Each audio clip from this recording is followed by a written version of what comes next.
What's up, YouTube 93? What do we got here? Let's hang out.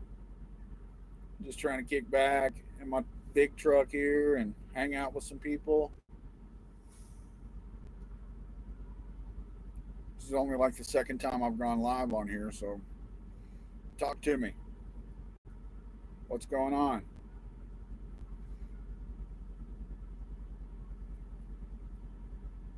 It takes a little while for the comments to come through.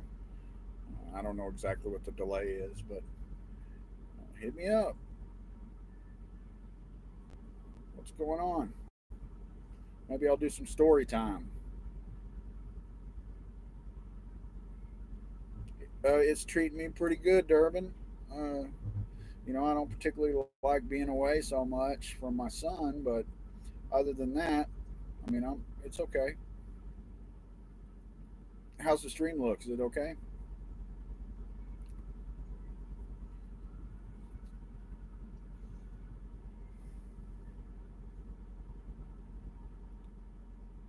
Who are you over the road with?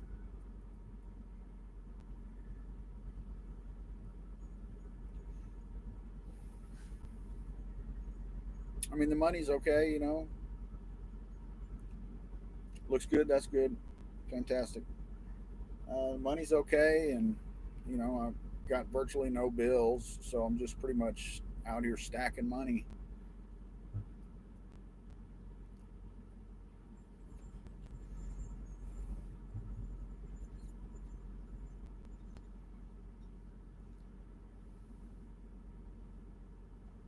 Yeah, I've had my CDL for about 20 years, and I drove for FFE, actually Lisa Motorlines, who was part of FFE back in the day, driving a reefer, and I came off the road when my son was born, and did local for years and years. I drove concrete mixers and operated concrete pumps and stuff.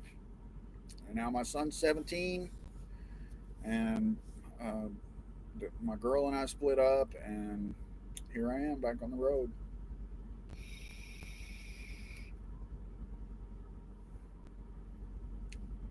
It's not ideal, but it's not too bad either.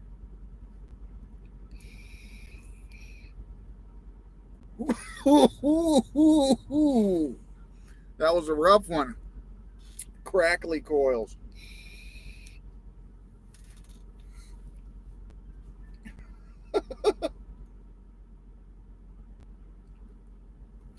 What's the best company out there, man? I couldn't tell you. I couldn't tell you. I don't really want to broadcast what company I work for, but the company I work for is pretty damn good. I mean, Stevens I would not put in the top 10 for sure. Uh, you got to kind of look for the smaller carriers. I think I was lucky. I found one that was local to me with really good reviews, and they seem to treat people really good. I like it here. They don't run us too terribly hard. I probably average about 2,500 miles a week, so I'm not getting 3,000 a week. But some weeks I do really good. Some weeks just like anywhere else.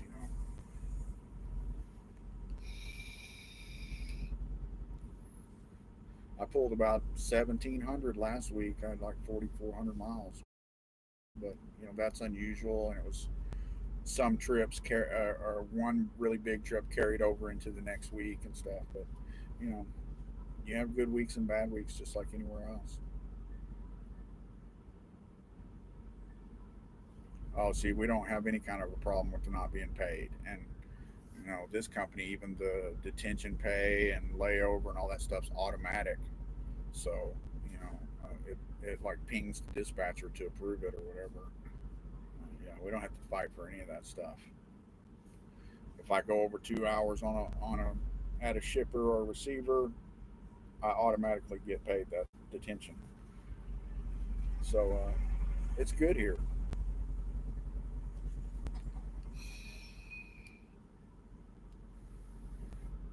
Really, I've really kind of been enamored with this live streaming. I did it some on Facebook the other day, and then yesterday, and then I tried to do some here. And actually, a couple of people actually sent me super chats. I made like $9 in super chats just with only like 15 people here, so that was pretty cool. Uh, and I don't know, man. I'd like to figure out a way to make this a normal thing. I'm not getting a whole ton of people watching, and I'm trying to figure out like what's the best way to maybe schedule them ahead of time. But you were a truck driver, so you understand that scheduling things ahead of time is not necessarily easy. I may get to a spot and not have a good enough internet connection, or I may have a load that delivers at a weird time. It's not the easiest thing to do. Hey, 93, Don. How you doing? Got any questions? Give me some stuff to talk about. Listen to some of my videos while you're on the road. Pass the time. Yeah. Luckily, I don't get that California run very often that takes me through Arizona and New Mexico. Yeah, those mountains. I mean, it's a killer. Incense and candles on. Fantastic.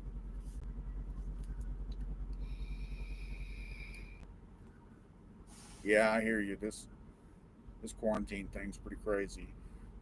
And me, I'm essential or whatever. Grocery stores still need food. Everybody still needs their freight pulled. So I'm just trying to be as careful as I can, wearing gloves when I go in the truck stop and all that stuff. Oh wow, yeah. Well, that Durban, that big load that I was talking about that carried over was from California to Maryland, like 2,800 miles. And I don't know like how long ago it was you drove, but I mean, I'm making 44 cents a mile here. It's you know, Stevens, I've heard they're bad. I mean, I've heard it's just like a driver mill. They get you in there, put you in their little school, and then get their 6 months out of you, and they're on to the next bunch or whatever. So yeah, I mean, did you go there to Stevens and take their course to get your CDL?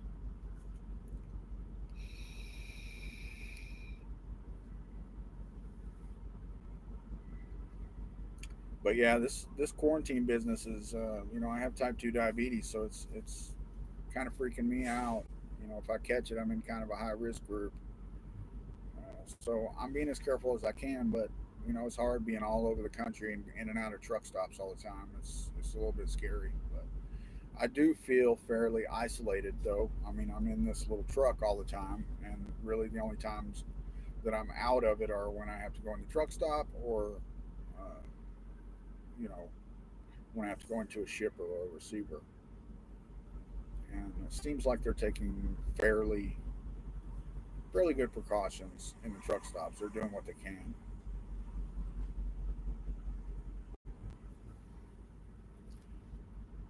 Yeah, yeah. See, they put you through the school, and that's where they get you. They put you through the school, and then, like you say, they only pay you 32 cents a mile and all that.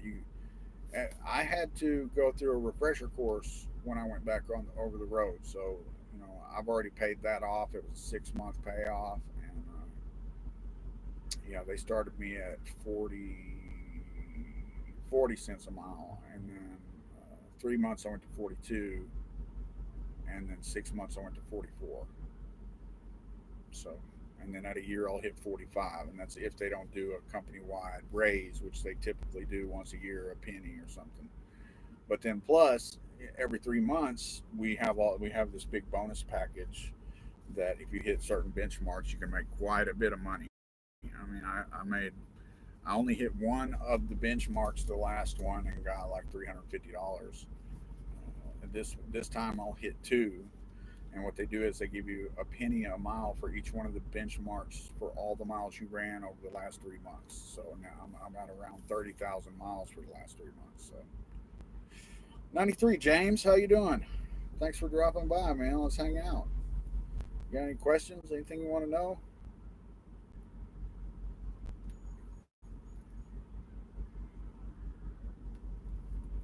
No, I wasn't Baltimore. I don't mind the East. The only places that I really hate over here, I'm in Pennsylvania right now, are let's see, Pittsburgh, Pennsylvania, and New Jersey and New York. You know, all that stuff right in there I hate. But everything else I've been to is not too terribly bad.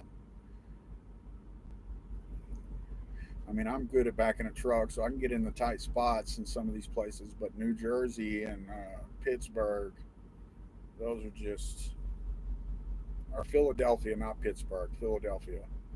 Yeah, Philadelphia and New Jersey and New York. That's just a whole different. That's just a whole different world there to try to back into stuff. But the other stuff here in the Northeast is pretty tight, but we do run it a lot. Like, you know, like say Maryland uh, and I do a lot of Pennsylvania and in Georgia and all that stuff. It's not too bad. Get to Florida sometimes too. Uh, I don't mind it too much. He sent me to New Jersey a couple times, and I was like, I'll do this a couple times a year, but don't think that I'm your New Jersey guy just because I didn't run into anything because that's not me. I They gave us a choice of New York, and I put a big old no on my application about New York City. New York State, other places in New York's not so bad, but yeah, you get me in those boroughs and stuff. No, thank you. I'll pass. Even with the extra pay, they'll pay you a little extra if you go in there. I'm still not interested.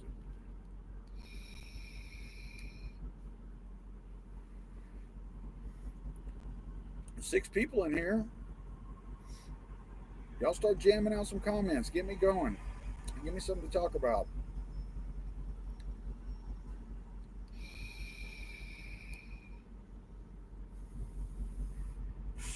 Yes, I'm vaping and I'm not dying from it. I don't have any lung diseases or any of that shit. 93 Monster.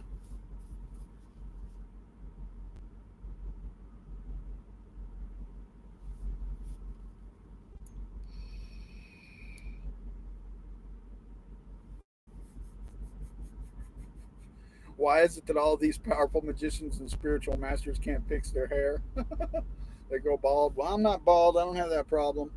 Uh, but I don't know about I don't know about that. Probably because there's no such thing. I mean, I'm more or less an atheist. I don't believe in all that alakazam wizard bullshit. I mean,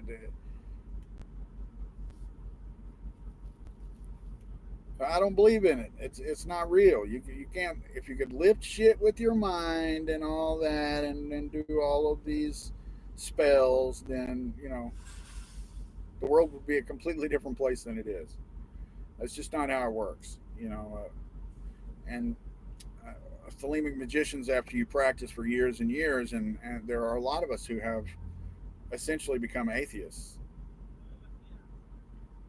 I've been to I went to a massathon in California once, but no, I don't really get a chance to visit any OTO bodies out here. There was once that I had some people from a body in Indianapolis. They came and picked me up from a truck stop, and we went out to dinner and stuff. But I didn't get to attend any kind of a mass or anything. 93 pig pig rivet. Y'all don't look at my missing teeth. I'm getting old, and my crowns fell out. Hope this mustache hides it.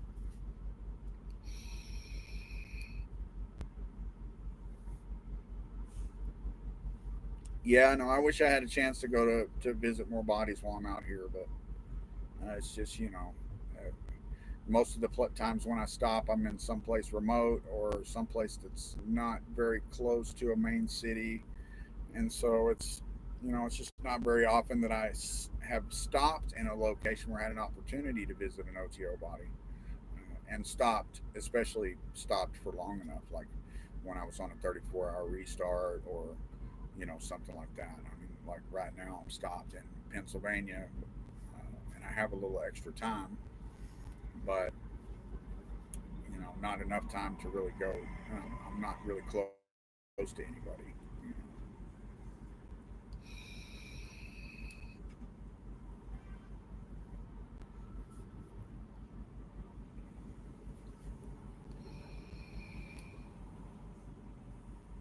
The Mastathon that I went to in California was really cool.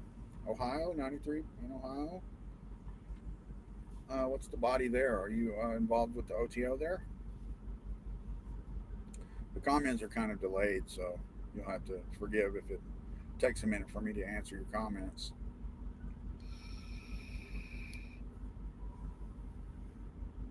What's the OTO body in Ohio? It's Cleveland, isn't it? Yeah,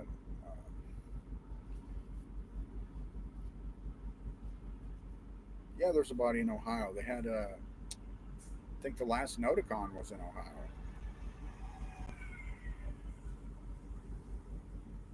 No, it's not just for the aesthetics. Uh,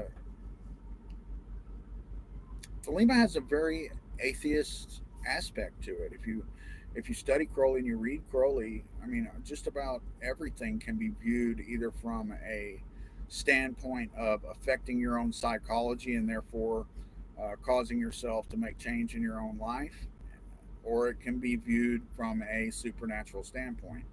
Uh, that's true with almost everything. All of the rituals and stuff can all be read in multiple ways. They can be read in a way that's a turns them into a sexual ritual. They can be read in a way that is supernatural. They can be read in a way that is psychological. And there are a lot of Thelemites who, I almost sometimes think that some of the practices in Liber E and stuff are actually designed to push the aspirant towards realizing that there really is no God or no supernatural. Uh, if you if you think about it, there are all kinds of statements in Thelema like, "There is no God but man." Uh, I am alone. There is no God where I am. And there's all kinds of statements like this. And Crowley even makes statements uh, like in this book is written of demons and blah blah this and that. It makes no difference whether these things really exist or not. And then he also made another statement where he's like, I take my magical wand pen and write in the magical language English, or that language which those I'm wishing to reach can understand, and then I summon the great demons, booksellers, and publishers to convey my work to the public. He spoke in these terms that can be read either way. He spoke that way a lot, and it really depends. I've said a lot in my videos and all that stuff. Look at Shane telling me to play a song. It's not gonna happen, bro. Uh, uh, where was I? I lost myself there. Tend to ignore, reword mentions of Christian God and claiming varieties. You mean Yod He Vau He? You know, it's an egregore. If, if you know what an egregore is, it's like so many people believe in a certain thing that it creates this group consciousness and gives power to that thing. And that's the way I believe that it's used. It gives a power to it in your own mind. Uh, Stay with long hair, yeah. Well, it's here, bro. It's here. I was home and I had it cut, and they took about, I don't know, about 4 inches off of it, and I got an undercut in the back because it was just getting all frizzy down there. But yeah, still got the long hair. Aleister Crowley is one of the people I look up to in practice. What do you think? He mixed the concepts of good and evil. Why he mixed the concepts of good and evil? I think that it's society that mixes the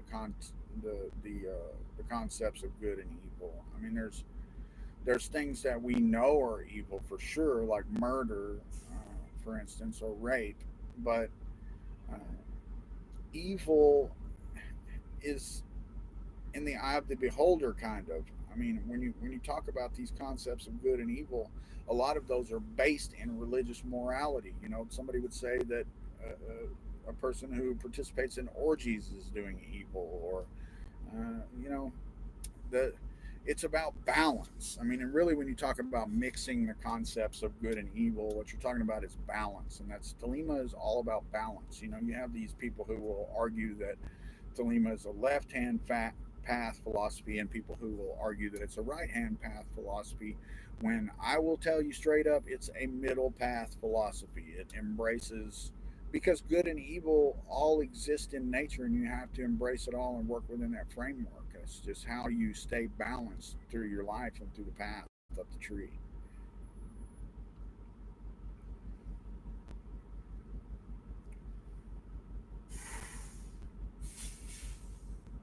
I don't know that they can not become bald just by psychosomatic, or that's genetic.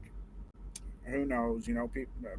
I'm not saying that there's not anybody who could do that, because some people are pretty crazy with the things they can control with their mind, but the average person is not going to be able to do stuff like that. No problem, Jesse. No problem.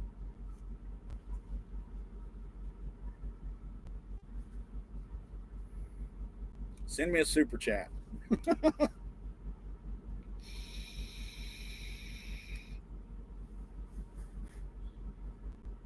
That's a pretty cool feature. The other day, yesterday actually, I went live for a little while, and I was on my phone, and I had to ask if it was there because I was trying to figure out how to set this all up, and I just asked him to tell me if the little dollar sign was underneath the comments, and bam, I got $9. Crazy.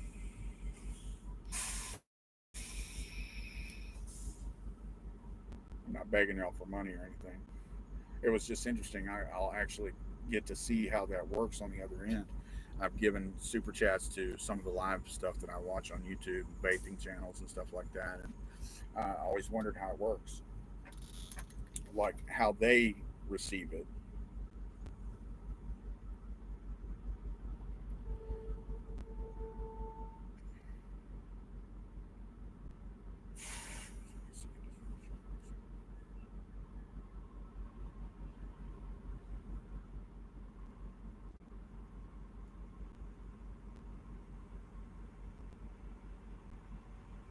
I've done some Enochian magic, yes. Uh, I wouldn't. I mean, it's more of scrying than trying to get any results. And I mean, I got some interesting visions. Most of the Enochian stuff that I've done has been group workings, like at gatherings and stuff like that. It's interesting. It's interesting. I've read quite a bit about it over the years, but I haven't practiced it a whole lot. Goetic theurgy either. I've again been involved in some group workings and stuff, but it's those have just never really been my thing. I've always been more about dramatic ritual, like the Gnostic Mass and things like that. Have always been what I was attracted to. Uh, Now I have performed countless, not well, probably not countless, but a lot of Gnostic masses, and as a child, as a deacon, as a priest, many, many over the years. I'm an ordained priest. At 16, sure you can. You can't join the OTO until you're 18, but sure you can study Thelema and start down the path. My son has been, more or less a Thelemite since he was younger than you are. Uh, he doesn't study a whole lot, but he's picked up stuff here and there from me. And Thelema's not just about joining groups or uh, even about the practices and stuff. It's a way of life. It's a philosophy. There are religious aspects, and I view it as my religion, but it's also a philosophy. It's a philosophy of life.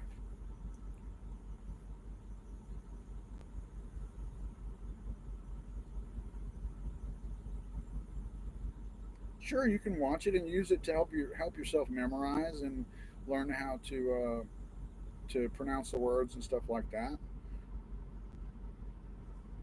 I mean, that's what it's there for.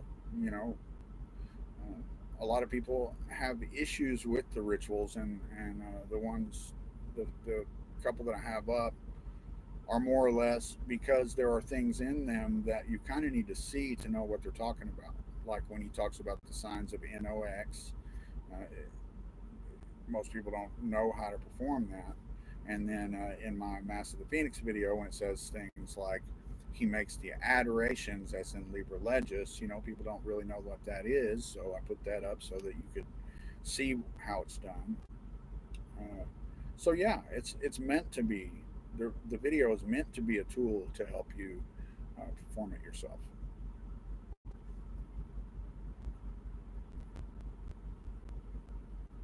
Absolutely. I was 16 when I started.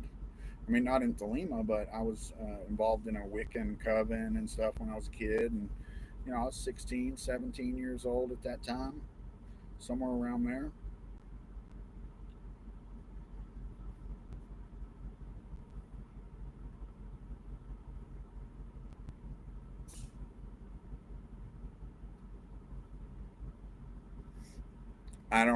I've never tried to create any kind of a golem. And like I said earlier, I'm more of an atheist, especially now in my old age. I don't believe in all of the sorcery and, you know, uh, I've tested it. You know what I mean? I've tested it for years and years. Uh, I spent years testing myself, and I've come to the conclusion that there is the natural, and that's it. There's no supernatural, and I think that, like I said earlier, that I think that the practices of Thelema, not the rituals in particular, but the stuff in Liber E, like Liber Jagorum, and the things about like trying to predict tarot cards and stuff like that. I think that some of these practices are designed to teach you that these are natural phenomena and that you're never going to be able to perfectly predict a deck of tarot cards because that shit ain't real.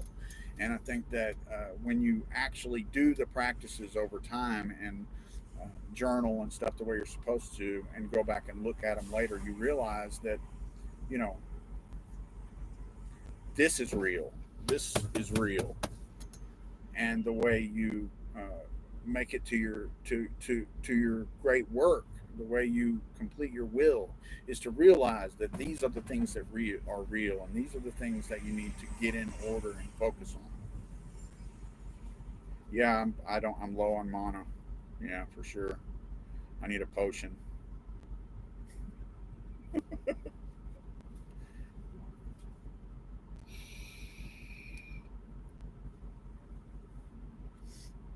But there are still a lot of people who have been doing this for a long time that do still believe in the supernatural and that do feel like they've proven otherwise to themselves. Maybe I am low on mana. Maybe I just don't have the wizard gift or whatever. It's possible, but I don't completely discount anything. But I just think that if that stuff was real, we'd live in a much different world.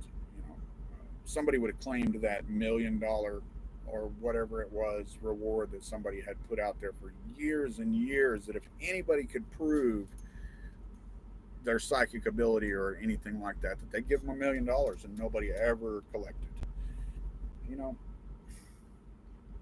I mean, at a certain point, you just gotta focus on your will in the real world. And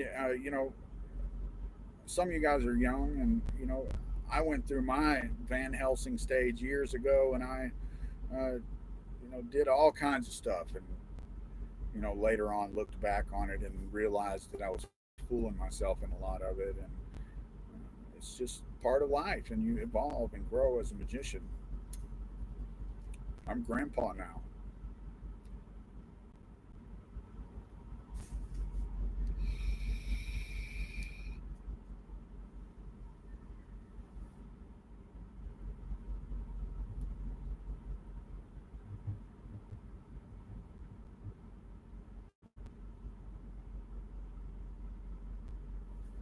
That's cool that you have his journals. I mean, I lost a lot of my journals years ago. I had moved, and a lot of my stuff was in storage, and termites ate a whole bunch of books, and my journals were among them. I just really have one journal left, and I kind of stopped journaling a long time ago.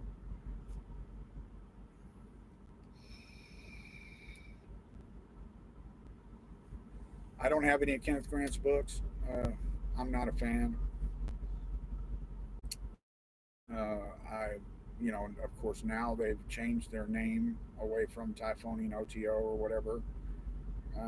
But for years, I was not happy with the fact that they were riding the coattails of OTO. And, to be honest, although I haven't read a lot of Kenneth Grant, I know several people who have. And, my impression from what they've said is that Kenneth Grant twists a lot of things and uses thelemic terminology to make things sound thelemic when in reality he's using them in different ways, and I wouldn't really consider it thelemic.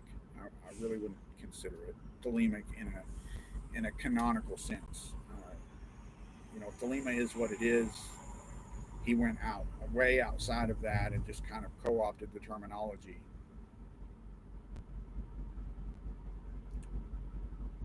Oh my God, don't get me started on publishing. I'm so frustrated with publishing, bro. Andrew, uh, you said the epic volume of confessions. You probably watched my old video where I was like, "Hey, the books are coming. The books are coming," and then they never came. So yeah, I'm not happy with the state of publishing at all. I think that uh, the holy books of Thelema should never, there should never be a point where the holy books of Thelema are out of print. And it really pisses me off that they're not in print and are not staying in print. But yet you can go buy Diary of a Drug Fiend. That doesn't make any fucking sense to me. That I can go to Barnes and Nobles and buy uh, Diary of a Drug Fiend and Moonchild, but I can't get Holy Books of Thelema. It's unacceptable.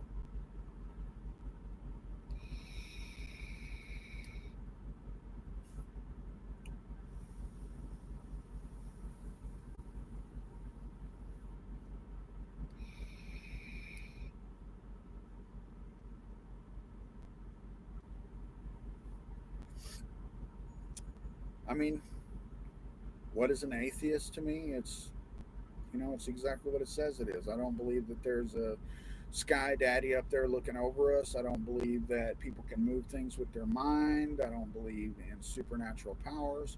I do believe that there are natural powers that are not yet fully understood. I do believe that there is more to the human brain and the human psychology than we know about. And so there are things that can happen that may appear to be supernatural, but they are in fact natural. And yeah, I don't believe in gods and angels and devils and all that stuff. I don't.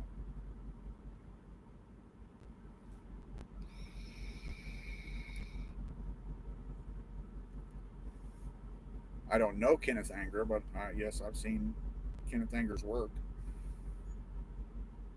I'm not real artsy.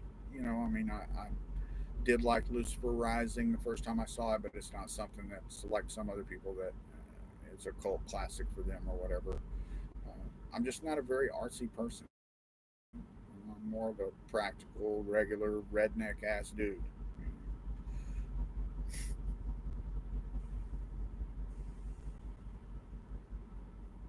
Oh, it's Diary of a Drug Fiend. It's okay, book. It's okay. That's just okay. Crowley stories are just okay. Uh, Moonchild, I think, was better. I enjoyed Moonchild. It actually had a pretty profound effect on me when I took my first degree initiation. I remembered a scene where they left this girl in Moonchild like in this room for a long time, and then somebody came in and tried to get her to help her, and it was all part of this big elaborate ruse of some type of initiation. And initiation in the OTO is kind of a messed up thing because you don't know what you're walking into, even after you've already taken a couple. Still, the next one you go to, you don't know what's going to happen. So there's always this level of anxiety and nervousness, and you go through all of these thoughts in your head of things that could happen, and then it's never anything like what you imagined, and it's always fantastic. But that was an experience that I had when I took my first degree. Let's see here.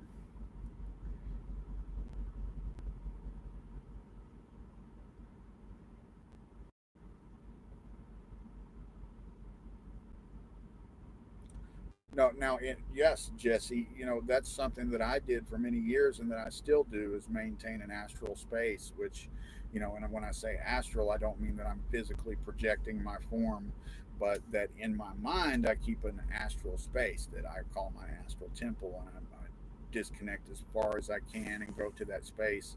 And yes, you can create the supernatural in that way in your imagination, in your mind. Uh, that's something that I've done for many years. That's the concept of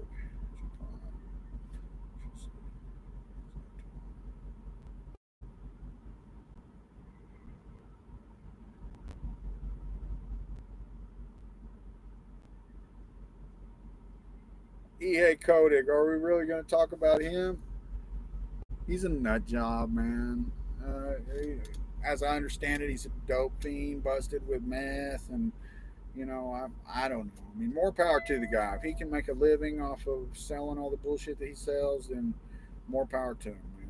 You know, there's a sucker born every minute. They go pay him for that stuff, and that's them. You know what I mean?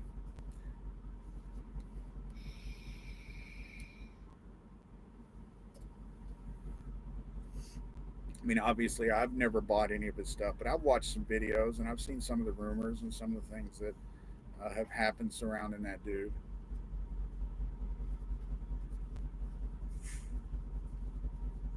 I'm sure he does, man. Like I said, there's a sucker born every minute, man. Somebody will pay you for it.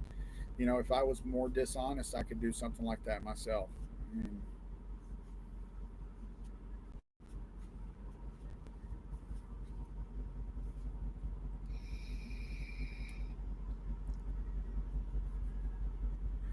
I don't know Jack Parsons, no, but yes, I know of Jack Parsons. Uh, Jack Parsons was a pretty cool dude, man. I mean,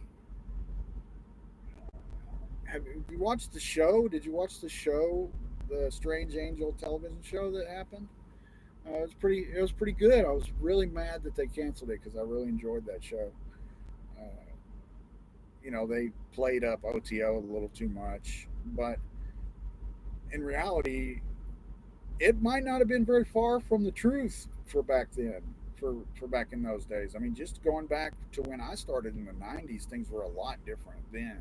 I mean, we were having orgies all the time and just partying, and it was just that's the way things were back then. And I assume that still takes place today to a certain degree, but not in the same way that it did back in the '90s. And so if I extrapolate back, I can think it could have been even more crazy back in the '40s.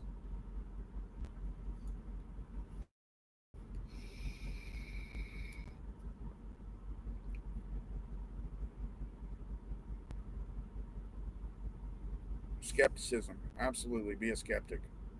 I think that's a big part of Thelema, and it's why we test ourselves and journal and things like that, so that you journal it, so that you may have think you had some kind of a result, but then you can go back 6 months later and look at the results that you had over a period and say, well, no, not really. It's kind of the same thing as it always was.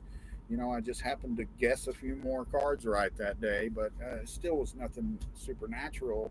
So skepticism is important, and I think that the older you get, the more objectively you're able to see your results.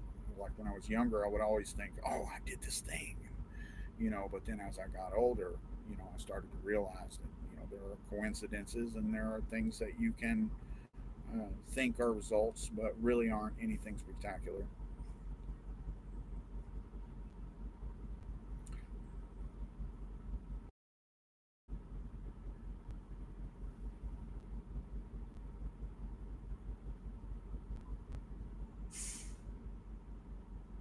I don't know a whole lot about Franz Bardon. I haven't studied him.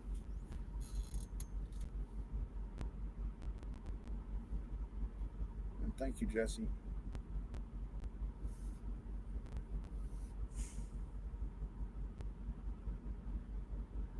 What are my thoughts on Enochian magic?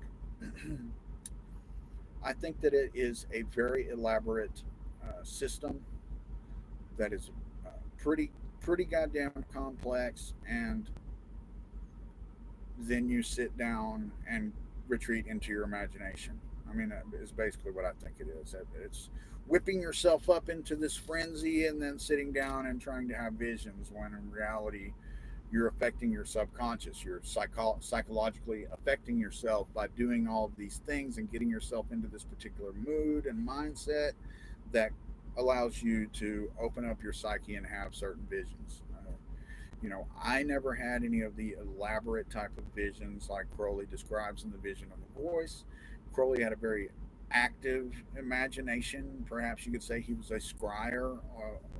Perhaps you can say he was a really good bullshitter who just knew a lot of symbolism. But I tend to think that he actually had these visions, but that they were in his subconscious and invoked by putting yourself in a particular mindset, which is really how I think of ritual in general is that you're creating a space and creating a mood and putting yourself in a mood and a mindset to be able to affect your psychology.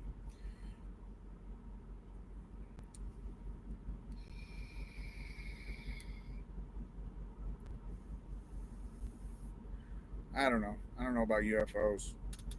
I believe that in an infinitely large universe, it's virtually a given that there is life out there somewhere. But I don't know that they can find us or get to us any more than we can find them or get to them.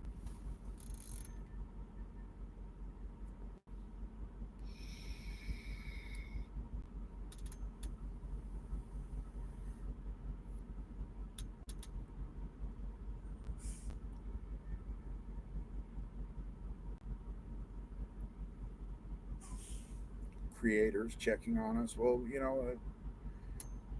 I mean, I doubt it very seriously, man. I mean, I doubt all that Anunnaki stuff and all. I don't believe any of that stuff. Do I think it's possible? I think that anything's possible, but I think it's highly unlikely. Highly unlikely.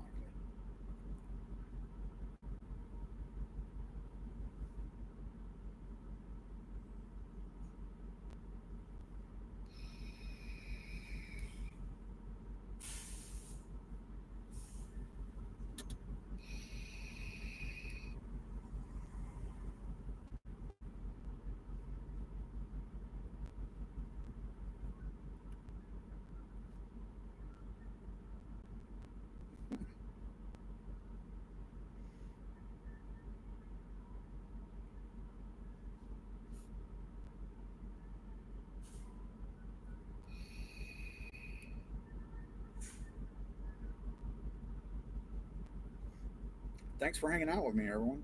It's pretty fantastic. This is the most people I've had in a live stream. I've only done a few, but I deleted a couple, sat in there and tried, and it's not the easiest thing to do. I'm not exactly sure how to get the word out to get people in here. I mean, I know that if people have hit the bell, it will notify them that I've gone live.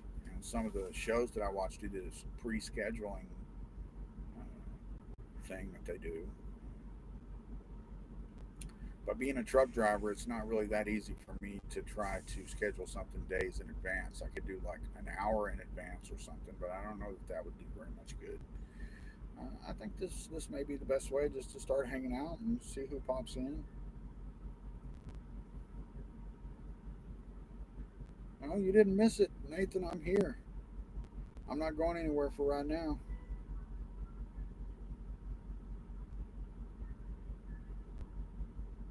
How would I account for curses that result in death? If you can show me a proof of a curse that resulted in death, then then we can have that conversation. But you can throw a link in the description if you can. You know how many people I've had put curse on me? I mean, I've had a lot of people try to put a curse on me, and I'm just like, whatever.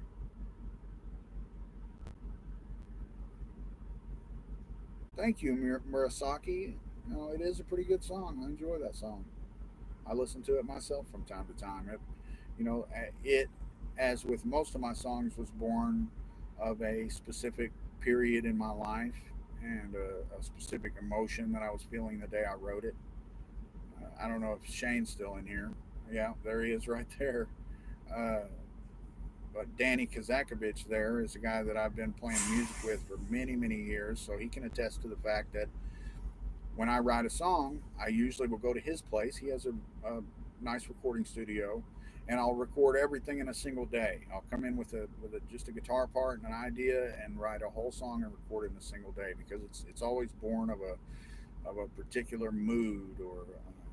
If there was a holy guardian angel to be had, it's in my music. That it just comes out when it's time for it to come out, and I'm almost an observer in the process.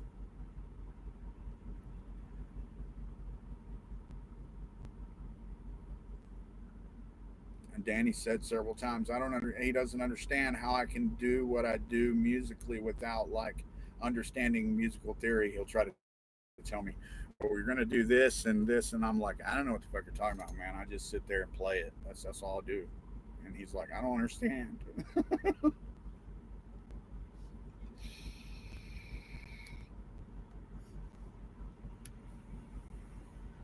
If curses work, Trump would be dead by now. There you go, right there.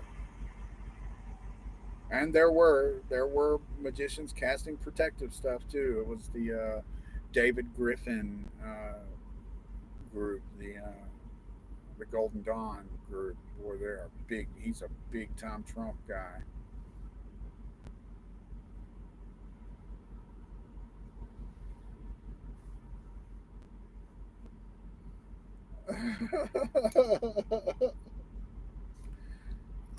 I like the Led Zeppelin. I like the Led Zeppelin references.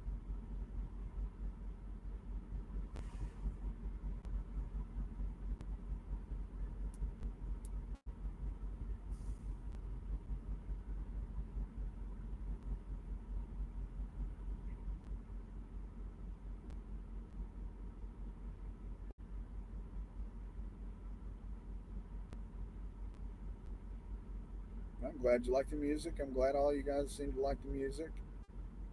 I know that it doesn't come out very often, but I kind of have to be in a certain mindset to do it. And it doesn't make it easy that Danny lives quite some ways from me, and I have to drive a long way if I do have an idea to put something down. And then we spend about 4 hours uh, you know, arguing and bickering before we even get started.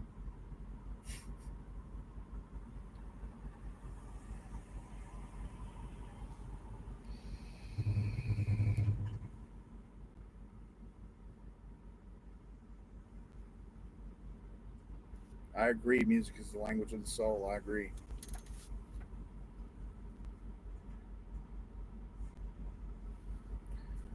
Uh, James, there's lots of songs on my channel here. Uh, the genres jump all over the place, and as far as instruments, I have met very few instruments that I could not play. I do all the instruments and vocals and everything on my music, with the exception of the last one that was put up, which was actually me with Danny here on the bass guitar and John Mills on the drums, who is a Thelemite also. He was actually on one of my live streams in here talking to me the other day.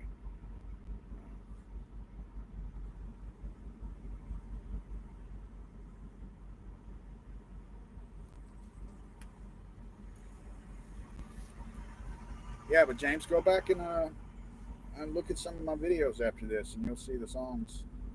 They stem way back, all the way like 10 years. Some songs were one of the first things I was putting up here on this channel. Uh, you know, I don't even know how many songs there are, all written, uh, recorded, performed by myself, except for, like I said, that last one.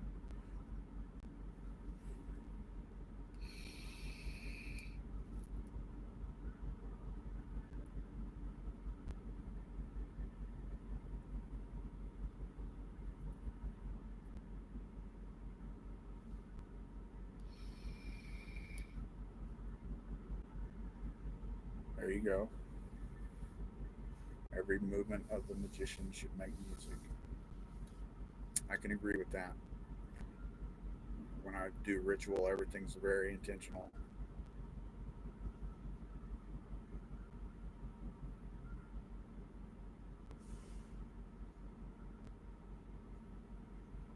Something going on out here in this truck stop. Got people in fire suits and lights going off. Trying to see what's happening here. If somebody's caught on fire or somebody. I don't see any smoke.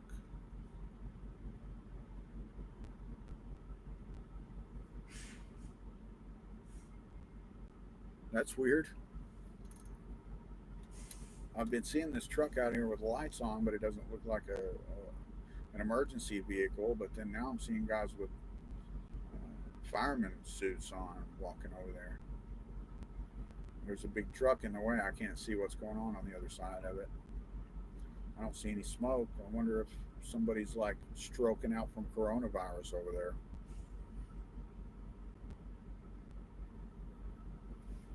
I have not had anyone back into me yet. I've had some guys come really close, but I haven't had anyone back into me yet. I've seen them back into other people. I've just been lucky. I saw one at a shipper a couple months ago in Dallas who was trying to back into a dock and hit the reefer unit on this trailer that was just sitting out there, not hooked to a truck. And he's just sitting there going back and forth, grinding against it. And this other guy's out in the parking lot blowing on his horn, and he's just just tearing it up and ripped his whole door off of his trailer, and the door's just laying on the ground. And it was crazy.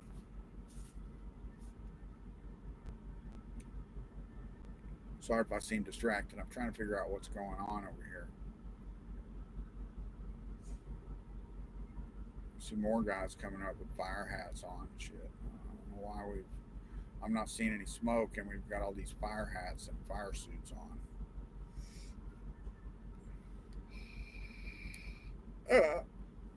It was not. Crazily enough, it was an owner operator that did that. You know, Swift has kind of changed. I don't see Swift out here doing stupid stuff all the time anymore. To be honest, I don't see a lot of Swift trucks at all anymore. Back in the day, Swift was just a nightmare all the time, but you don't even see them very often anymore. Little Swift joke from back in the day.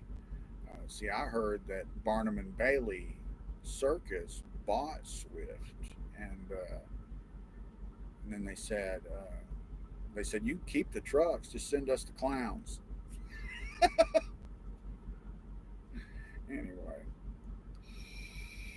used to be a lot of Swift jokes back in the day.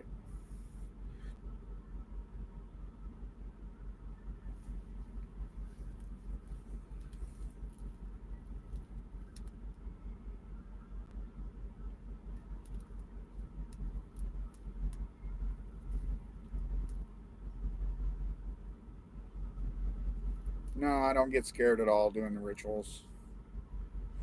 You know, I made my deal many years ago, so to speak.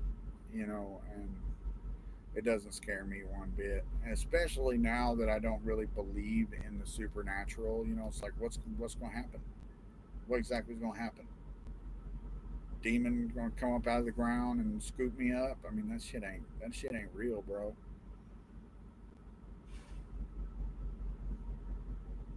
I mean, maybe there's people, the occult in general tends to attract people sometimes who already are mentally unstable, and so it can, putting themselves in certain moods and stuff can fuck them up. But it's not because of anything supernatural. It's because of underlying problems that they already had.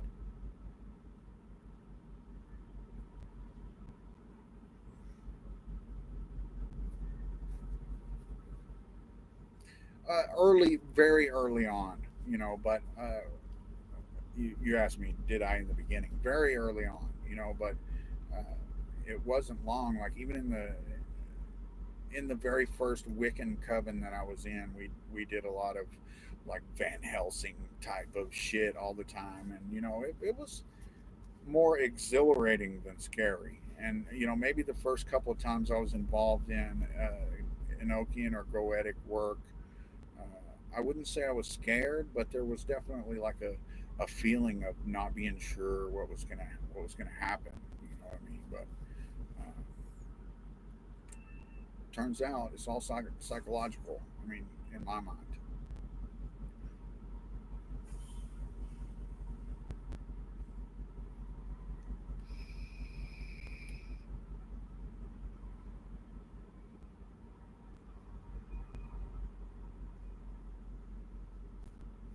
I had a friend who worked on trailers years and years ago, but I've never done it. I try to stay out of them. And I don't touch the freight. I don't mess with the trailers. I don't turn a wrench. I don't do anything on them anymore. I got a big old toolkit that I actually had to cut way down because it was really heavy, and this company told me, "Hey, we don't want you working on that truck." So I mean, we don't do anything to them. That's just kind of the way the business is now. As far as being a company driver for a real carrier, owner operators, they turn wrenches and stuff to save money or whatever. But you know, and the type of work that I'm doing, like they don't want you touching the truck. They don't want you working on the truck at all. And I'm not mad at them.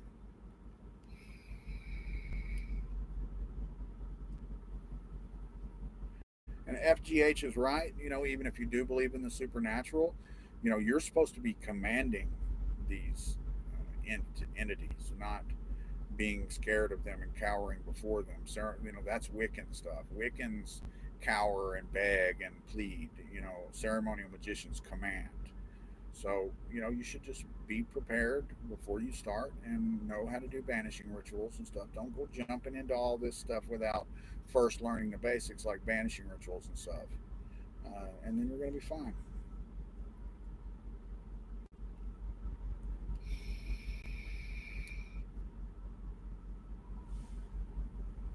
Yes, Brandon. What's up? 93. You guys know if you click that little dollar sign down there and send me a dollar, your comment will come up all bright and nice, and there won't be no way I can miss it.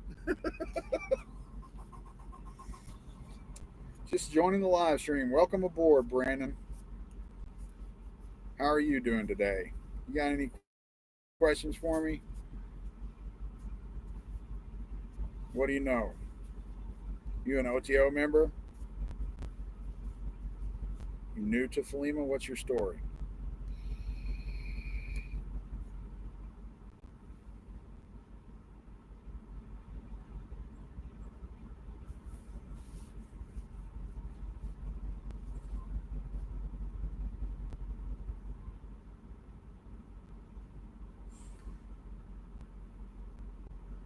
It is, Jesse, in a way, a form of self therapy, and I would even like go a step further and say that it's a way to train the body and the mind to conform to the will.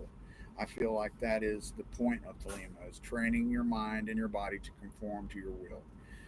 Now, as far as therapy in the sense of someone who has underlying serious mental conditions, you don't want them doing therapy on themselves. You don't want them doing self therapy. And I think that sometimes there are problems over the years. I have seen people, schizophrenics and whatnot, who are attracted to the occult and come in, and I've seen it kind of screw them up in the head because of that. Because they get into this, they already, they're already not right, and they already have visions and hear voices and stuff like that. And the last thing you want to do is to give credence to that by, say they're trying to do a goetic ritual and they start hearing voices and stuff, and they attribute that to something real. It can be problematic if you think of it as therapy in that sense. Now, if you just minor therapy and working on yourself as a person and stuff, it's excellent for that.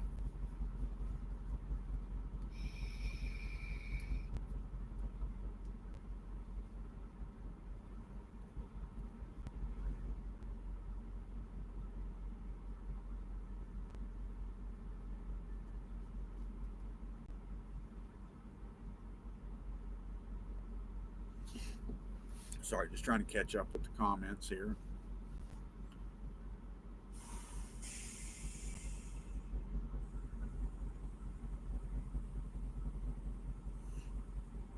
Yeah, epistemologist.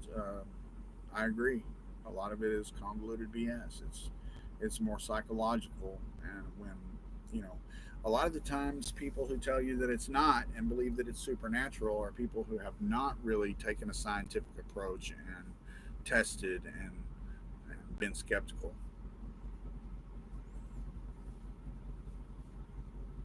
Hi, Noir. What are Thelemites' general attitude about putting curses on people? Well, I don't really honestly think there's such a thing as a general attitude of Thelemites. Uh, you know, if a person tries to get in your path and get in the way of your will, you're supposed to push them aside and by whatever means necessary if they're actually in your path to your will. Uh, I can say that I don't believe I've ever seen a case where a Thelemite has been out there cursing people and stuff. You know, we typically focus our magic inward on the training of the body and mind and stuff like that. Brandon, thank you, sir, for the super chat. $1.99 in nomine Babylon, in the name of Babylon. Thank you, sir. I appreciate that, Brandon.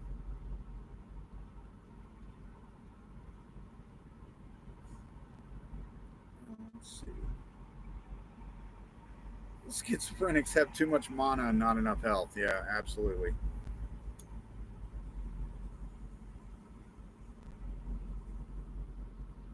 Well, Jesse, I can't promise you that I truly fully understand Thelema, and I've been doing it for 25 years. So maybe I understand it better than a lot of people, but it's my own understanding. It's very important that we each build our own understandings.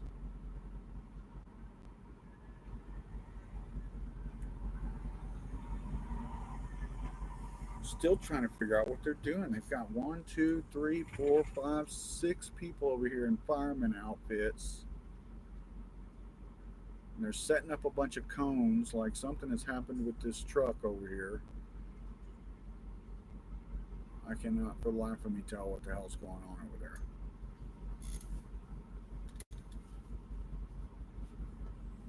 PayPal lets you keep most of the money, super chats don't. Well, that's just part of being on YouTube. I make a tiny bit of money off of my videos. I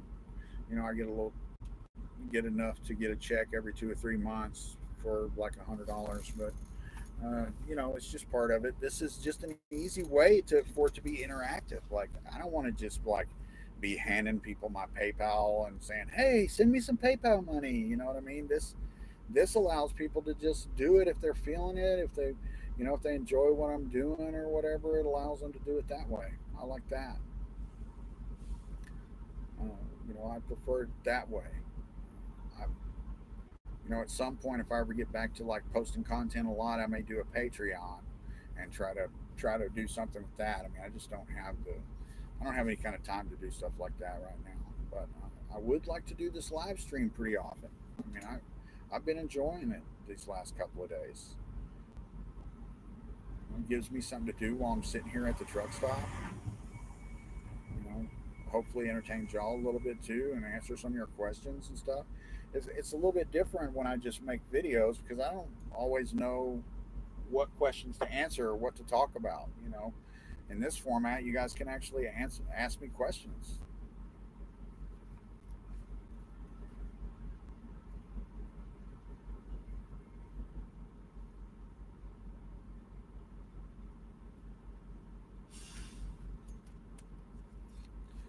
I don't know a ton about Israel Regardi as far as a person, but I think that he did an admirable job at preserving the Golden Dawn stuff. I think that some of the books of his that I do have and have had over the years, most of it had to do with the Kabbalah basic stuff, having to do with the Kabbalah, and then more advanced stuff having to do with the Golden Dawn. And I think he did a really good job of preserving all that stuff. Now, uh, those who have come after him, David Griffin, and some of these modern Golden Dawn people are kind of nut jobs, to be honest with you. David Griffin is just a nut job. But Israel Regardie did a lot of good work. He was actually in Dallas some years and years ago before I was involved in the occult, and one of my friends met him a couple of times, and he actually knows a lot about Israel Regardie. Other than having a few of his books from years ago, and what was the book? The Middle Pillar or something was the book that I had on. I still have it on the Kabbalah, and that was a pretty good. It was a pretty good book on the Kabbalah, for beginners at the time. I got some real insight out of it. Man, what is going on here? Emergency management.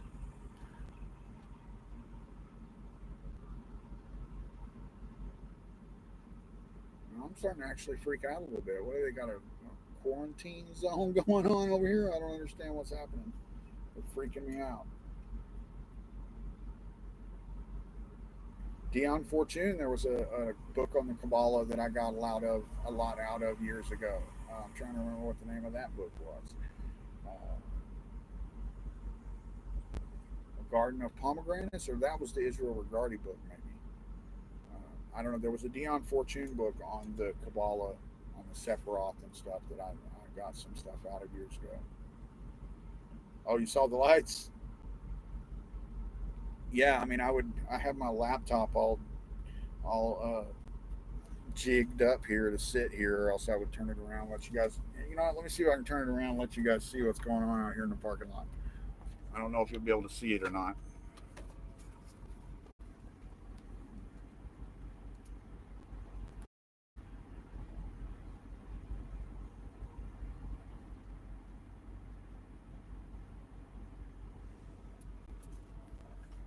Could you see all that shit?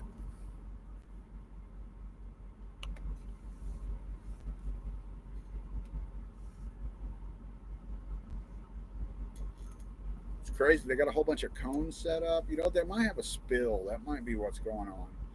Now they're pulling out some like sandbags and stuff. So I bet you that's what happened. Somebody had a spill. Now my laptop's all crooked. I've got it like sitting on top of a bucket and on top of some pillows. I tried to do this yesterday, and I was spun around this direction, and it was really uncomfortable. But here where I'm at now, it's actually really comfortable. I like this position. Uh,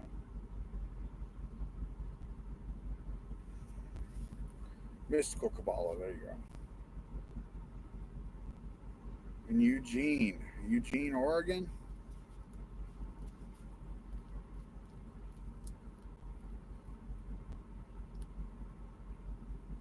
It would be nice if it was somebody having a barbecue. That would be fantastic. Although I'm kind of freaked out about the coronavirus, and I probably wouldn't go over there and get any. So, are you involved in the what is it, Kafnia Oasis there in Eugene, James? Yeah, I'm gonna smoke an actual cigarette.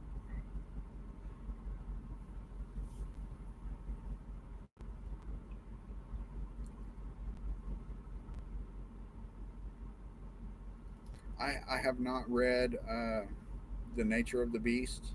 I have read The Legacy of the Beasts. I have that one. It's been years and years since I read it, and I don't thoroughly retain books that I read, so yeah, I couldn't recommend it or not recommend it. If I remember correctly, there's a lot of criticism of the Seuster book, but as far as I remember, I enjoyed it. Colin Wilson is, I believe, on my Facebook list. I hear he's a nice guy. I don't believe I've read that book though.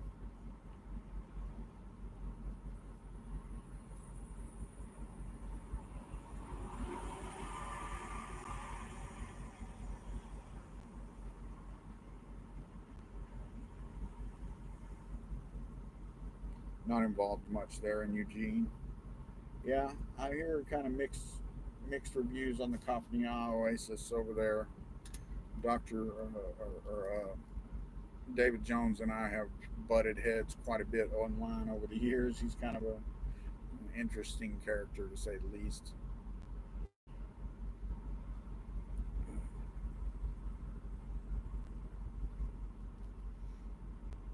The Abermalin operation. Uh, I mean, what about it? I mean, it's just another tool, like I said, a psychological tool to try to connect you with your inner genius or your HGA, your Holy Guardian Angel, which I would view as the inner genius. I feel like when I write a song, when music starts just flowing out of me, that's the place where that comes from, is from the HGA or the inner genius, that part of yourself that just exists on the inside that you're not really able to get in contact with. I don't know, Jesse, if you've ever seen anything about what they call idiot savants, but you should Google the term idiot savant and then look at the things that are possible inside of the brain and inside of yourself, but that you don't necessarily have contact with, that you're not necessarily able uh, to use. When some of these people they call idiot savants, there's something wrong with their brain, and they may not be able to like put their pants on, or uh, they may not be able to function at a high level, like they're basically kind of mentally impaired, but they have some ability that is like just amazing. Like this one guy who can they could they I saw a video, they flew him over the city in a helicopter, and then he went back on this giant piece of paper and he drew that whole fucking city, and a lot of the buildings like had the right amount of windows and all kinds of shit. And the guy who Rain Man, the movie Rain Man was based on, was an idiot savant.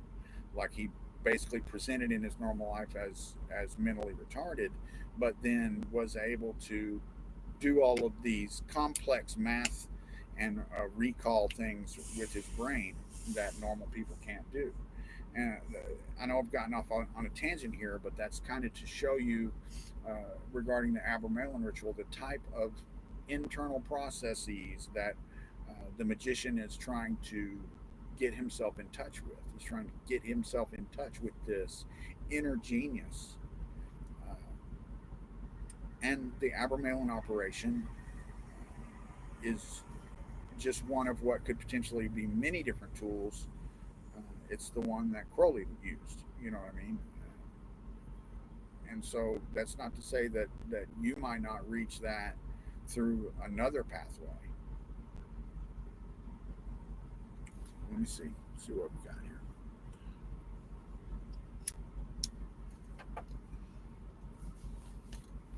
Perturabo, man, it's just too dense for me, bro. It's too dense for me. I can't handle all those dates and all that stuff. Is just too much information. I have the book, but I couldn't make it through it. It's just too dry for me. Uh,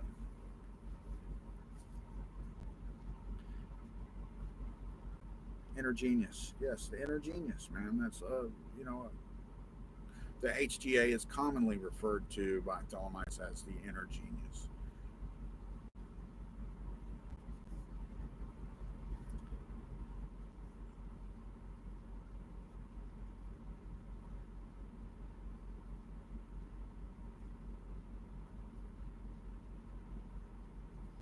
I have not read a bunch of Levy, of Elphus Levy. I have a couple of his books, but I have not read them all the way through. I got to be honest with you guys. I am not a voracious reader. I'm not. I have a large library, and I've always used it as reference. So when, like, if I read a book all the way through, cover to cover, even if I'm interested in it, I don't retain very much of that information. But if I need something, or I need to know something, or I'm interested to know something, and I go and I look it up in multiple books and I read about it, then I remember it forever. And that's how I use my library. And that's now how I use the internet. But when my library was building and building. We didn't have all these resources that we have now on the internet. Uh, the majority of the books that I bought were like, I mean, they weren't, the internet existed, but it just wasn't the same kind of a tool that it is now. It's hard to explain. You know, like now, the great God Google knows all, and you can find just about anything. Basically, the sum total of human knowledge is in the palm of our hands now. So it's different. But back in the day, it was a process of going through books and finding the stuff that I was looking for and learning it instead of, like I said, instead of reading books cover to cover. So I'm starting to miss some stuff here.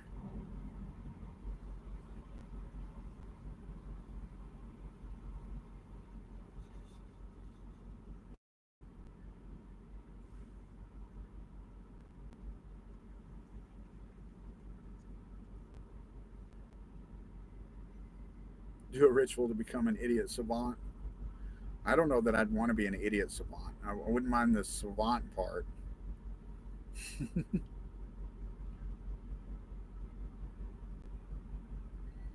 apparently missed a comment.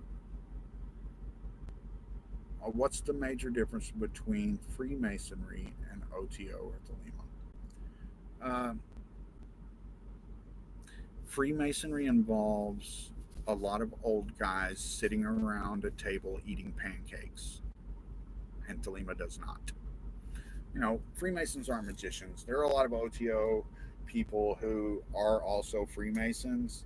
Yeah, it never really interested me, just because of it's just like so superficial. Like none of those guys are involved in magic. They don't even like have real initiation rituals. Like their initiations are you go sit in an audience and watch them perform a play on the stage. You're not even like involved in how is that an initiation?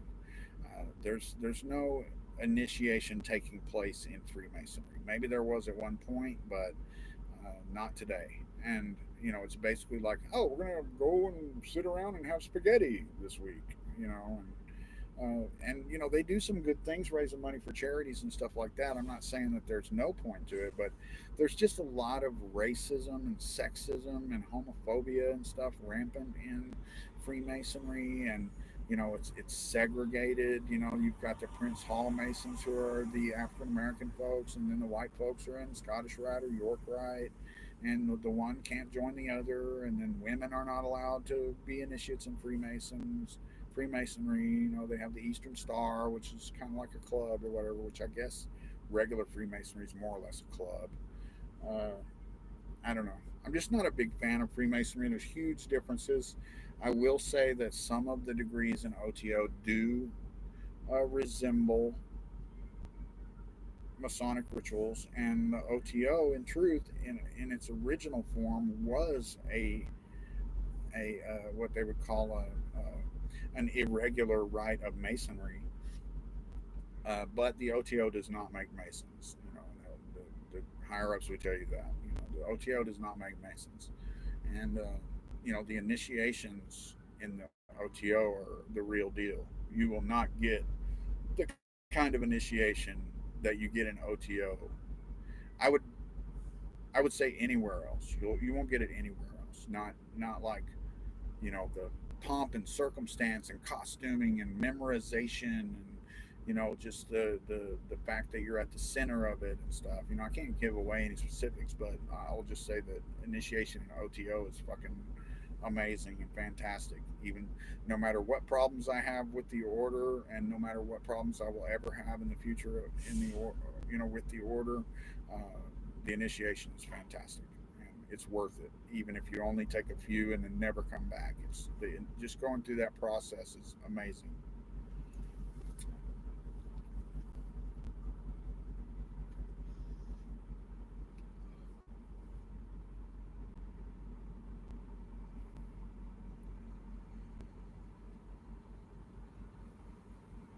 Jesse, that guy, there's videos on the guy that Rain Man was based on YouTube that you can go see. And he like You ask him any day, and he can tell you what the weather was like. He's memorized the phone book, all kinds of stuff. It's amazing.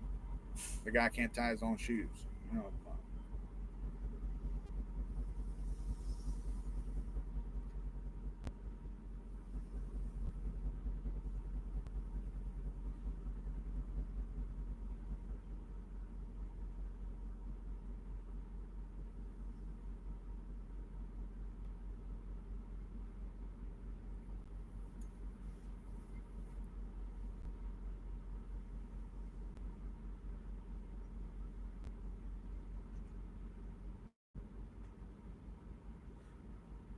yeah. Well, I didn't mean to take the words out of your mouth, but yeah, and it's basically a club to eat pancakes and spaghetti. Is basically what it is, and racists and sexists. Not all, because like I said, there's a lot of OTO members who are Freemasons and they enjoy it and they get reward from it. They feel, but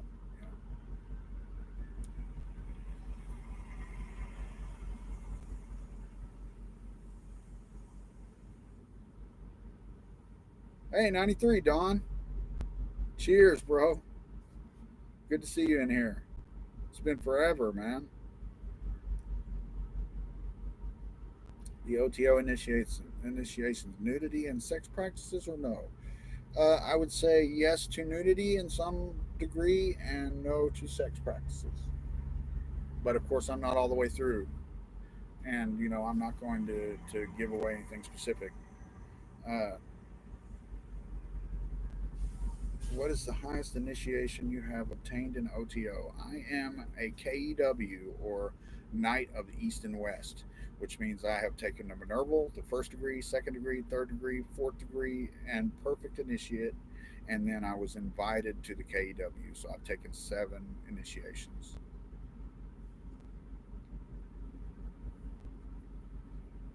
And I have to be invited from here on out, and have not been, and probably won't be. I'm probably at my natural stopping point at KEW. Because there's sub degrees also, so once you get past KEW, you start going like fifth, and then there's all of these sub appellate degrees to some of these degrees and stuff, and some of them confer offices as well. Like I believe it's seventh degree, you're automatically made a bishop and a sovereign grand inspector general. Basically, beyond the point where I'm at is where I will have to start taking part in the governance of the order. And I don't believe that anybody in a position of power wants me anywhere near the governance of the order.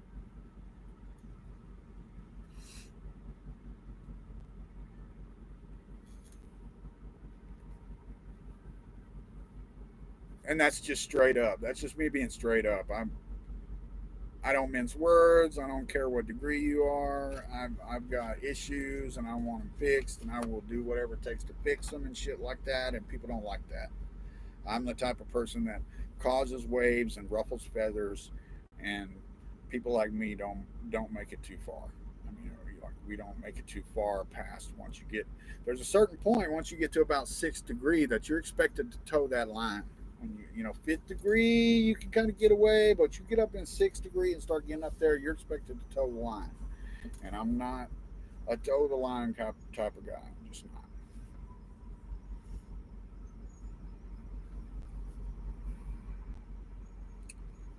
not.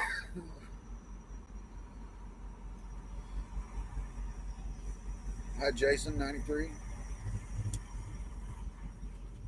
Yeah, you're right. I mean, it's in there, but they really just don't get it. I mean, and even the as I understand it, even the guys who are higher up and stuff, they'll argue you down and tell you that's not what it is.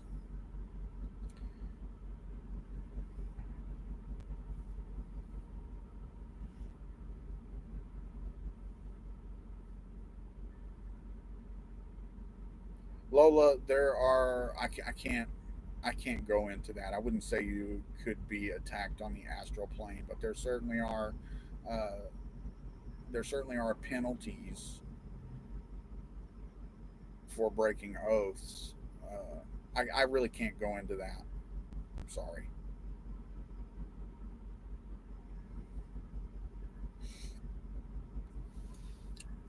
There should be more sex cults. I really honestly think that it's does the community a disservice that the OTO is not like it was in the 90s. I think that we could still be an order that was more similar to that and still be more respectful or whatever, but it is difficult. It's a difficult thing to navigate, like having a lot of sex surrounding an order like the OTO. I mean, it's a seriously slippery as fuck slope.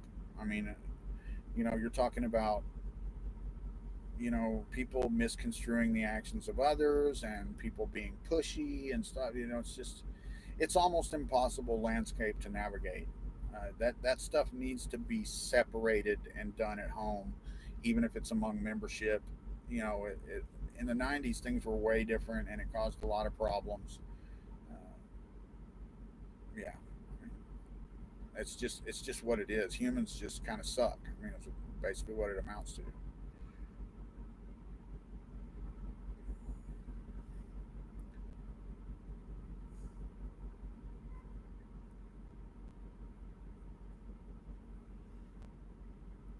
I assume you're talking about the initiations when you say they're sometimes 40 minutes long by memory.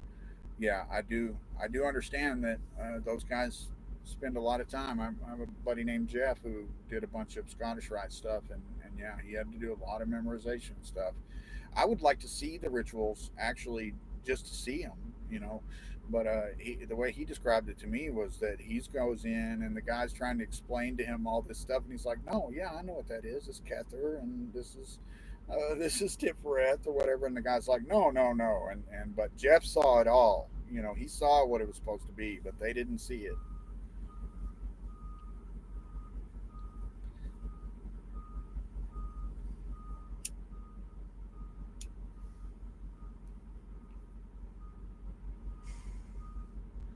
What do you mean toe the line? I just mean that you're allowed to kind of shit talk the OTO and point out the bad stuff and whatever to a certain until you get to a certain point, and then it seems uh, that they're not going to put up with it anymore. They expect you to get with the program at a certain point, basically. Like you've got guys like Keith 418 that nobody knows who he is, but from years ago he was on this podcast, and as I believe he was a fifth degree or possibly a KW, he was allowed to talk all kinds of shit about the OTO on this podcast, Thelema Coast to Coast. But the other guy who ran the podcast ended up getting expelled because he was of a certain degree, and that's just kind of how it is. They let you get away with a whole lot, but at a certain point, and I'm not sure exactly where that point is, they expect you to get with the program, and I can understand that. OTO is a hierarchical organization. You've got a king, you've got uh, you know and this whole structure. You are expected to get with the program, and I can understand that. I'm not like uh, portraying that in a negative light. It's just what it is. Would I recommend OTO or AA? I'm not sure if you're saying would I recommend one or the over the other, or would I recommend either. I would absolutely recommend OTO, uh, at least to take a few degrees and to get in there, because there's no replacement for in real life, person to person interaction with other Thelemites in a Thelema community. There is no replacement for that. You're not getting it online. You're not getting it from books. You being around the culture to see how people pronounce things, how people integrate this system into their life is important, and the it's important for you to become a well-rounded Thelemite. And then, as far as rituals, getting the chance to see the rituals, to experience the rituals and the initiations, and to go through the process of initiation, at least on a superficial level, one, two, Minerval first, second, anywhere up to third, fourth degree. But uh, I think that once you, like, a lot of people, once they get through those first few degrees, they kind of fall away, and it's not for everyone, long term. But, and I'm not going to say it's the best thing in the world or anything like that, because it has its problems just like anything else. But but as far as being a new budding Thelemite, I think that the OTO is the best place to get a really solid start. Uh, AA, that's, oh my God, you don't want to get me started about the AA. Which AA? Who's AA? You know, I want to make a whole video on that at some point. The AA is a fucking mess. It's a fucking shambles. I would stay away from it myself. That's just that's just my thoughts on AA is that it's a mess. It's a shambles. Carl Germer, like, almost destroyed OTO. If it weren't for for it being saved, it would have died. And AA, he just left in a complete shambles. I mean, no leadership, no nothing.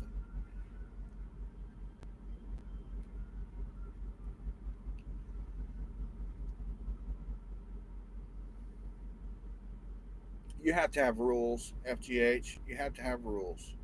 The OTO as an organization has its own will, and it has to protect itself, and it has to comply with laws and stuff. I mean, that's just, there has to be rules. There has to be rules. Back in the old days, in the '90s and stuff, there were very few rules, and there were all kinds of problems because of it. Uh, you know, there has to be rules. That's all there is to. Yes, the point is to free yourself, but you have to free yourself within the confines of the system. You can't just do whatever you want. That's not what Thelema is about.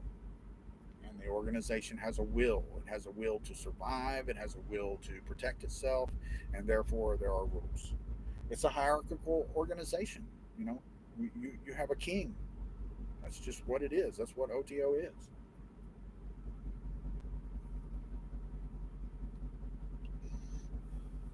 And in truth,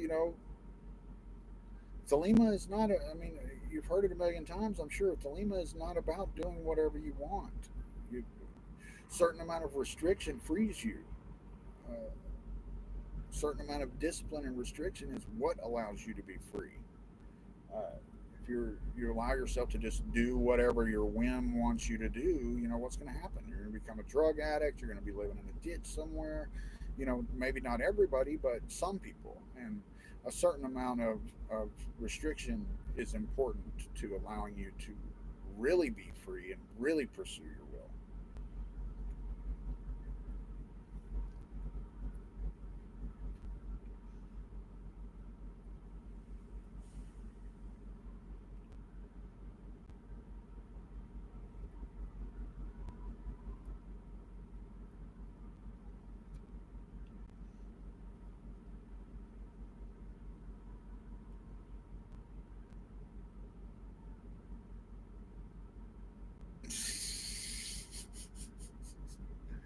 I don't want to talk about politics, Jason.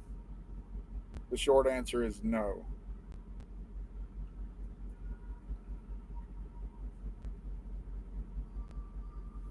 This channel's not about politics. I have very strong political opinions, but this is not the place for them. I shouldn't be smoking because of COVID, whatever.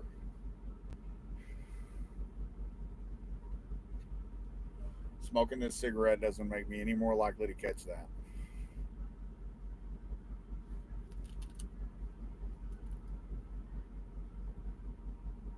Oh, let me see. I missed something.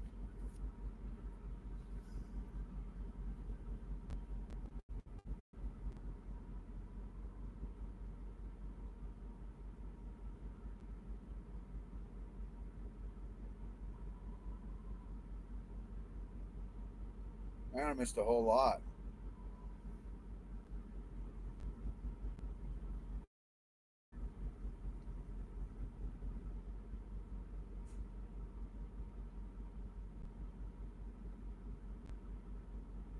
again, I appreciate you guys coming in here and hanging out with me. I'm sorry I'm missing some comments and stuff. They're going pretty quick at this point. Send that super chat and I won't miss it. It'll light up bright.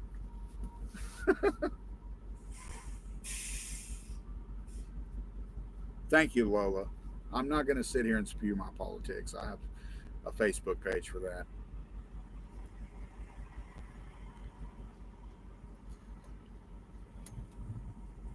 It absolutely becomes a shit show, especially somewhere like this where you have people from all walks of life. I assume.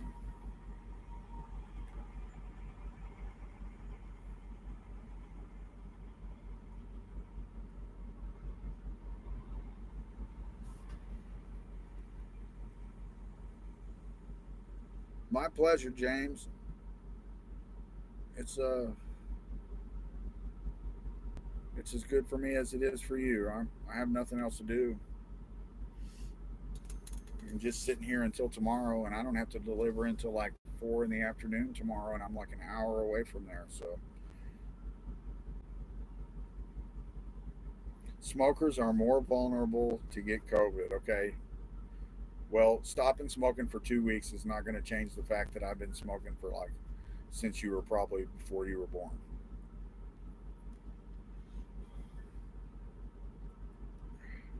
Would I like to not be a smoker? Sure. But no, I assume you're talking about Principia Discordia. I haven't. I have not. I mean, I used to have a little paper book, and I read some of it, but no, it's not my thing. Checking my music out for 10 years. Yeah, I've been posting it for a long time, bro. I hope you've enjoyed it. I'm sure there'll be more to come in the future.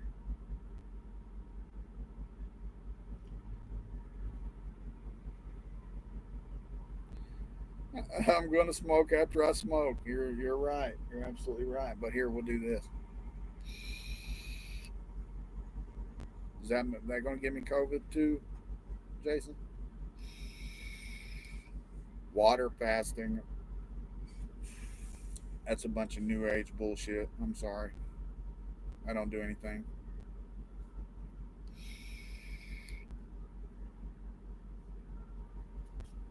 Discordia. Okay, yeah, yeah. It just wasn't my thing. I read the little pamphlet that I had. It was more than a pamphlet. It was a little book that I used to have, and I read some stuff in it. It just never piqued my interest. That was also when I had that. It was kind of before I was into the occult.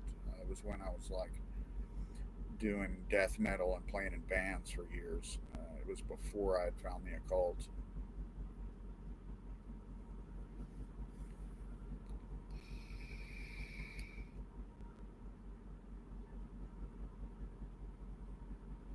I have heard of Weir, but I have not studied any of his stuff. Uh, wasn't that like the Church of Sophia or some kind of a Gnostic thing like that he was doing?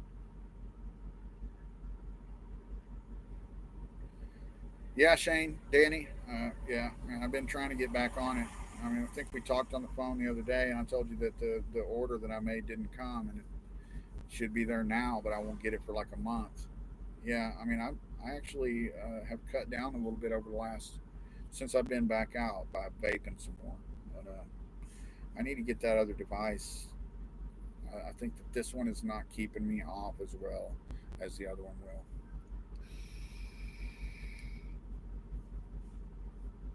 Yeah, Kimberly, that's mostly what I'm doing. I mean, I'm trying to stay in the truck as much as possible. Uh, I'm trying to eat out of the truck as much as possible. I do have to go in the truck stops to get my receipts. And then usually I use that opportunity to go ahead and grab something to eat so that I just have to go in once.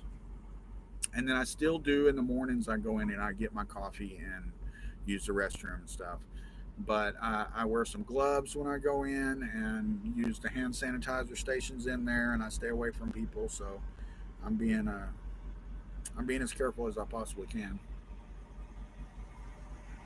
But you're right. In the truck, I'm fairly isolated. So I mean, I don't have to interact with people very often. So that's a plus.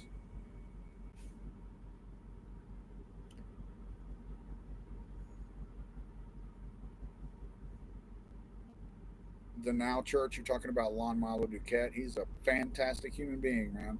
I've met him multiple times. I have all kinds of books signed by him. He spoke at a big festival that I did years ago called the EOPan Jam.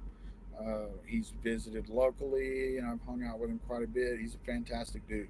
He's a fantastic dude. And some of his books in the early times, in like 94, 95, when I first got involved in Thelema, were the books that really helped me turn the corner and start understanding Aleister Crowley. Lon Milo DuQuette's a badass dude. He's a really cool dude.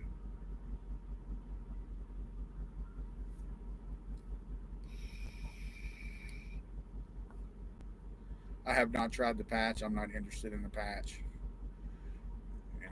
If there's not, years ago somebody else had some patches and I used a couple of them. But if there's not, if I don't have this happening and something's not going in my lungs, I'm just fiending for a cigarette.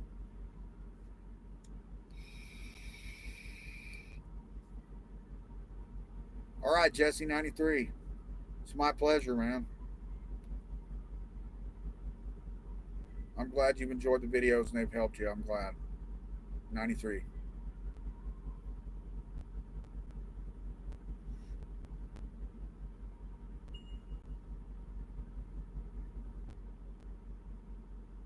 Yeah, that's what I'm trying to do. Is be aware of my surroundings.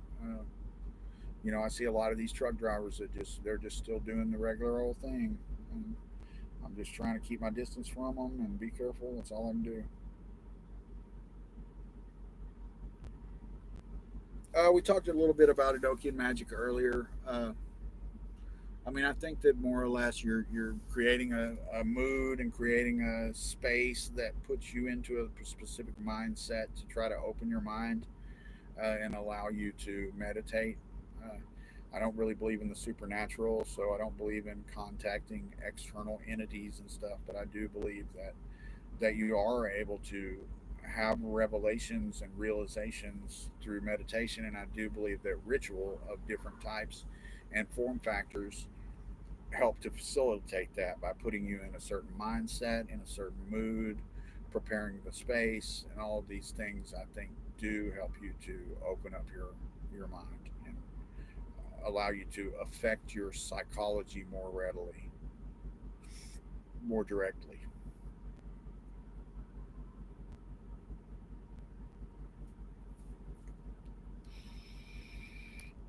Kimberly, I was down to 2 or 3 cigarettes a day with this, with vaping for a while, and right before I started driving trucks again. And then when I got back in the truck, I was with a trainer for a few weeks, and he smoked, and so that made it really hard. And then I fell off the wagon and went right back up to 3 packs a day. And so now I'm trying to get back on the vaping, and you know, it does satisfy me pretty well. And I will soon hopefully get back to the point where I'm just smoking a few with my coffee in the morning and maybe a couple before I go to bed and try to transition completely off. The main problem is that it's hard to get to a shop to get liquids out here. I mean, you would think that you would be able to get them, but it's really hard. What do I think happens after death? Darkness, nothingness, the end. Uh, Thank you, Kimberly. Uh, if you read uh, Viral Astral, if you read Liber Ket, which I have a reading of on this channel, and you try to interpret what it says about death, uh, that's more or less what I think it's getting at. Is that it's kind of the end. It's kind of the end. I mean, your great work is completed.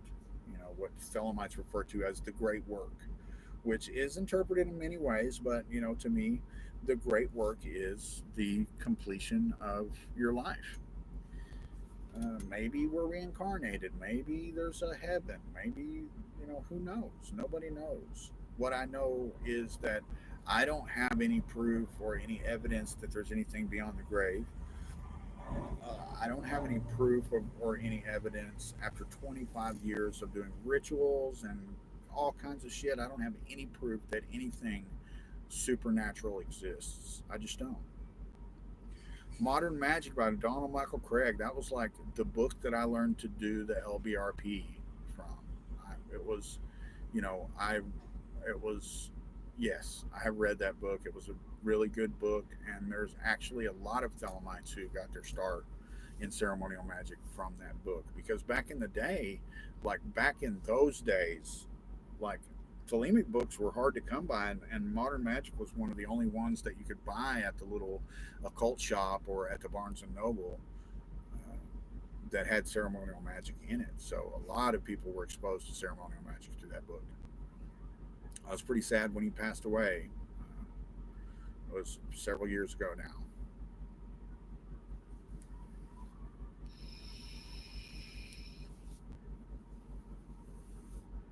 Viral Astral, Crowley talked about the Goetia and spirits. He also specifically said things like, in this book is spoken of gods and devils and spirits and demons, and it is immaterial whether these things exist or not.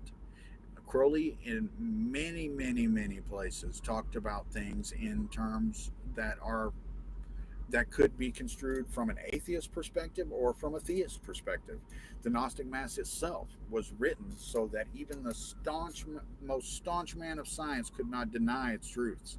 It is Thelema is at its core about skepticism and science and testing, and as one moves through, I talked about this earlier. As one moves through the system over years and years and years, it is my belief that the practices and the exercises are meant to push you toward an atheist worldview, because the more you test in a skeptic way, the more you journal and test yourself and try to stretch your abilities further, the more you begin to realize that there is no supernatural, that these things are psychological, and that you are putting yourself in specific moods and allowing yourself to affect your psychology more readily and more directly. Now, other there are lots of other magicians that will disagree with me, but there are also a lot of Thelemites who are of the same mind that I am. You could check out a book by EO 131 called Natural Occultism, Naturalistic Occultism. Check that book out, and maybe it'll give you a little bit of an understanding of where I'm coming from, and where actually a lot of Thelemites are coming from. I would say that it's probably close to 50-50 on the theist versus atheist side of Thelema.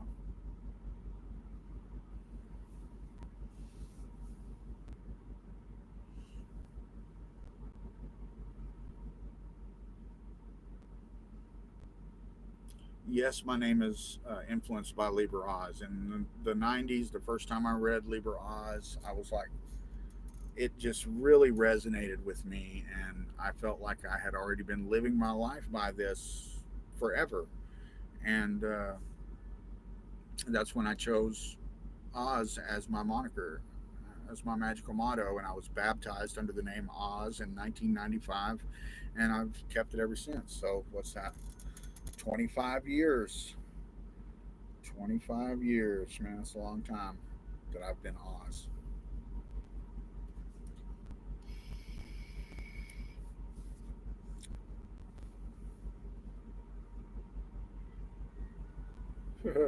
FGH. Wasn't that you that was asking me about Kodak earlier?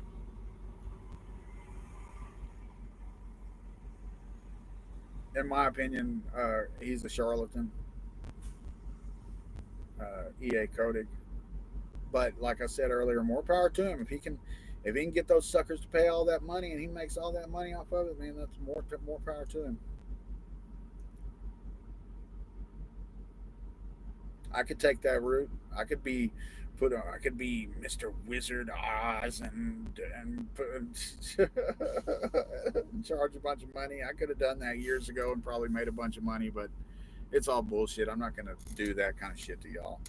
I'm just going to tell you to send me a super chat. Click the little dollar sign and send me a super chat for $1. I won't charge you $100. I don't even know. He might charge more than that. That dude's a He's a piece of work, man. He got like busted with a bunch of meth and guns and shit or something like that, and then he somehow got out of it and claimed that it was because he was a super wizard or something. I don't know. Seems pretty shady to me.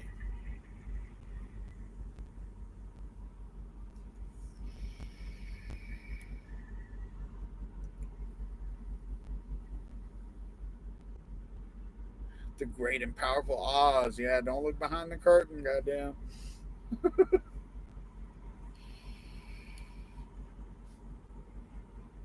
Oh, I know.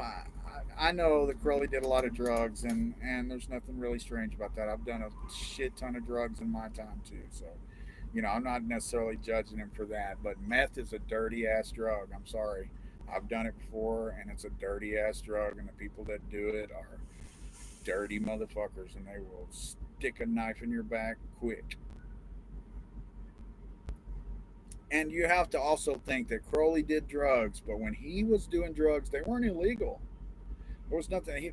He was prescribed heroin by his doctor, and that's how he got hooked on it. And yeah, he did a lot of cocaine and stuff, and smoked weed and whatever. But yeah, back then it wasn't it wasn't illegal.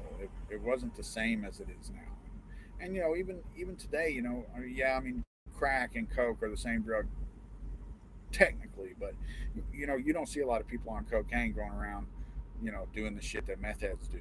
I grew up around the shit, except we didn't call it meth, we called it crank, and it's a dirty ass drug, and it makes people do dirty ass shit.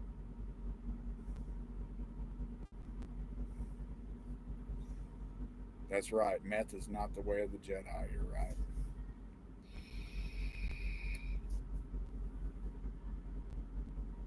If you pay him $4,000, pay me $4,000. See what happens. I wouldn't take you $4,000. I'd take you $2 super chat though. Send me one of those.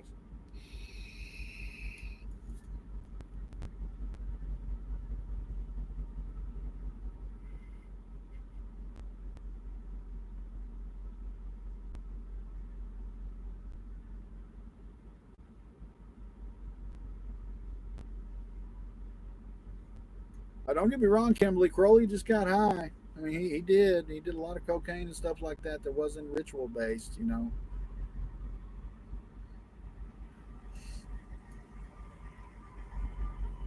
I very rarely have done drugs for ritual purposes, but I've done a lot of drugs in my day. You know, if it were up to me, I'd be able to smoke weed right now, but I can't because of my job. I can live with or without the rest of it. I will say that smoking weed gives me really cool meditations when I do. Uh, just an aside. What should be a T-shirt?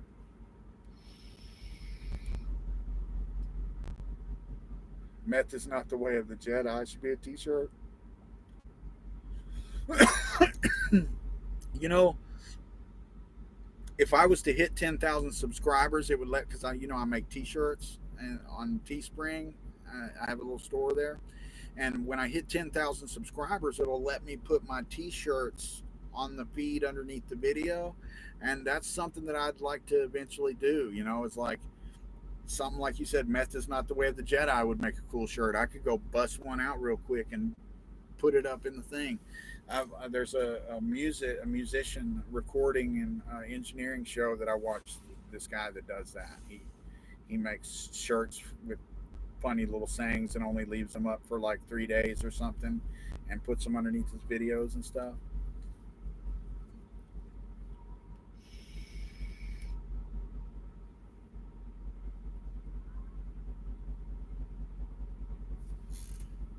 I'll shoot you that link to my T-shirts real quick if I can remember what it is.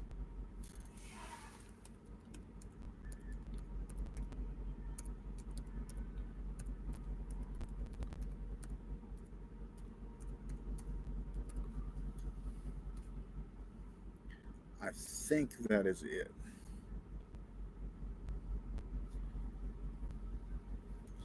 double check it here and see if that's it. It's been a while since I posted a link anywhere to it.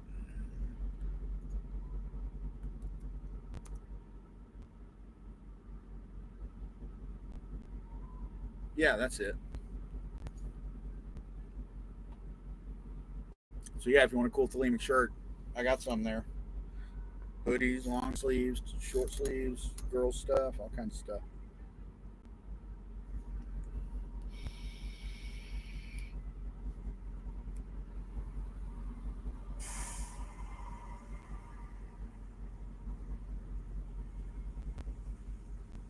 Rastafari Thelemite, huh?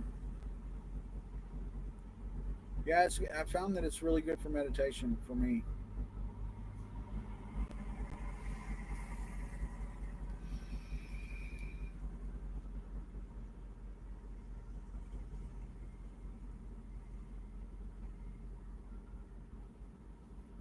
Lauren, I don't know that I believe in an unconscious collective, but I do think that there is such a thing as egregore. I just kind of look at it a little differently, to where, I think that, like for instance, the use of the word yod hey vowel hey as a word of power. Like in your brain, your subconscious knows that all of these other people believe in this Jehovah God, and so that gives it power in your mind. And I think that that is how egregore works, more than that there is some kind of an actual interconnected network of subconscious minds, and as I've said before, I could be way off base on that. I mean, there's a lot of natural things that we don't yet understand, but uh, I I just at this point don't believe in things like that. I mean, when science shows me evidence that that exists, then I will definitely reevaluate my view. But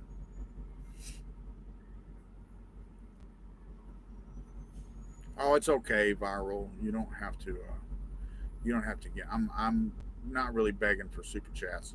You guys can send me one, but yeah, you don't have to send me no money. I'm not broke. Oh, there's a FGH. Give me $20. Goddamn, bro. Thank you. Thanks, man. Shit, that's quite a bit, man. I appreciate that. It's the biggest super chat ever. You rock.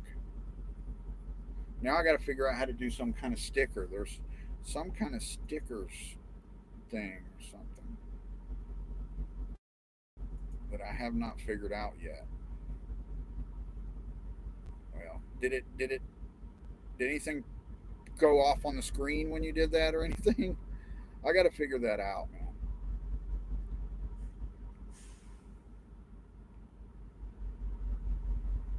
But again, thank you very much. I appreciate that.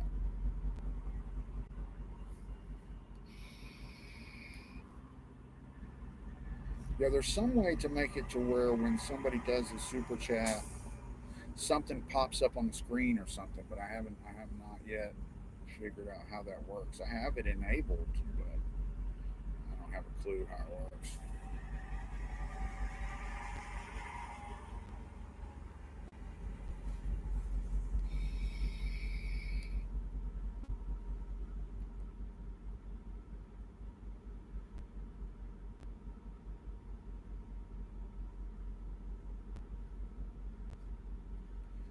I agree, the Now Church, and I was talking about that earlier. The fact that the occult in general tends to sometimes attract people who are already mentally unstable, and so it is important that we're mindful of that, because I have seen people go off the deep end because of that, because they already perhaps hear voices or have delusions, and then they get involved in doing things like goetic magic and Okian magic, uh, things that could exacerbate that and make them think that the voices in their head or whatever, or the visions that they're experiencing, are coming from this action that they've done, and could make it worse and exacerbate it. And I've actually seen that happen.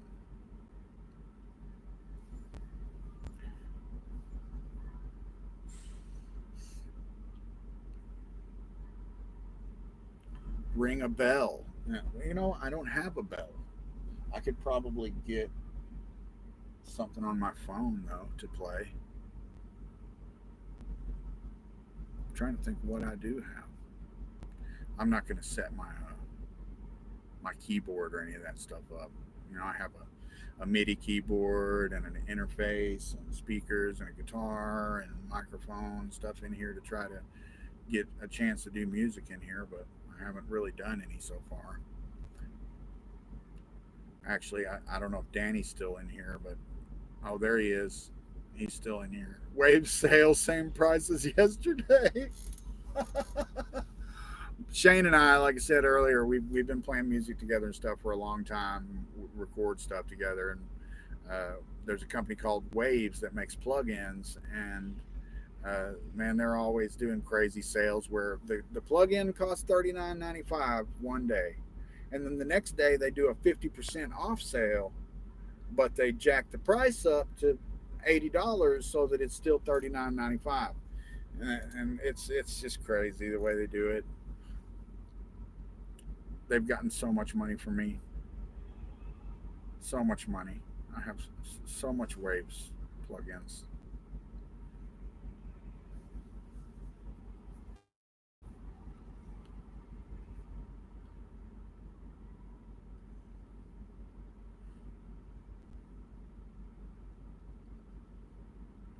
Do you need to cast a circle before the LBRP? No. The LBRP is just a freestanding ceremonial ritual. No casting of circle or anything. It kind of is casting a circle, the ritual itself. Uh, let's see. My favorite occult bands or songs? Zeppelin for sure. Yeah, I mean, Zeppelin. You know, I wouldn't say that I really pursue music because of the occult. You know, maybe Tool. I don't know if you realize that the drummer for Tool is a Thelemite. Uh, I like Tool. You know, I don't know if it'd be considered the occult, but Black Sabbath. Love me some Black Sabbath.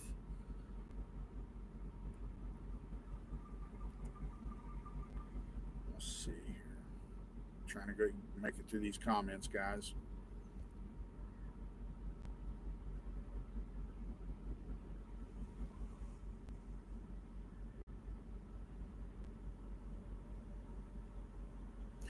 The body weighing less when the person dies is has been disproven over and over.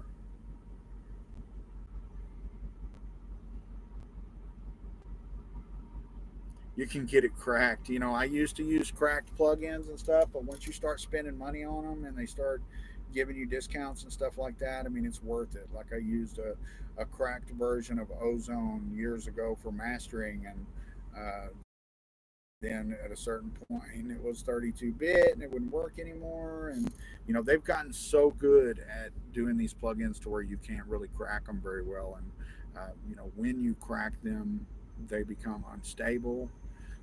Anyway, I'm trying to move into potentially doing some professional mixing and mastering and stuff in the future, and so I need to have all my stuff legit. I have a lot of the isotope stuff. I have ozone and a lot of that stuff, and then I have a whole bunch of wave stuff. I have the gold bundle and a whole bunch of other stuff. They're emulations of old school gear and stuff like that.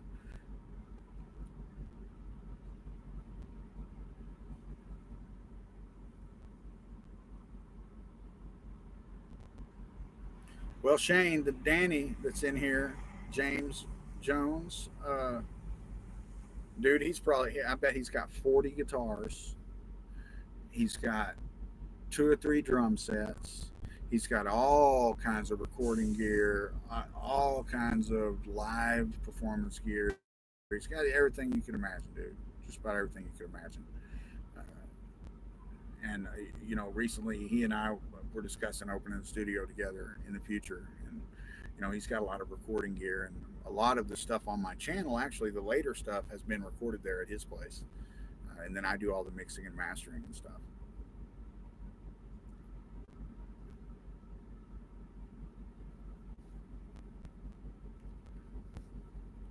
Where can you find the lesser banishing ritual? Just go on Google and just Google all capital letters LBRP, or you can type in lesser banishing ritual of the pentagram, and it'll come up.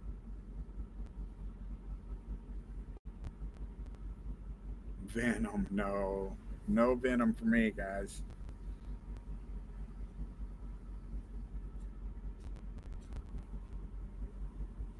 All right, James, 93, bro. Thanks for being here. Been on here for almost 2 hours. I probably should jump off myself at some point.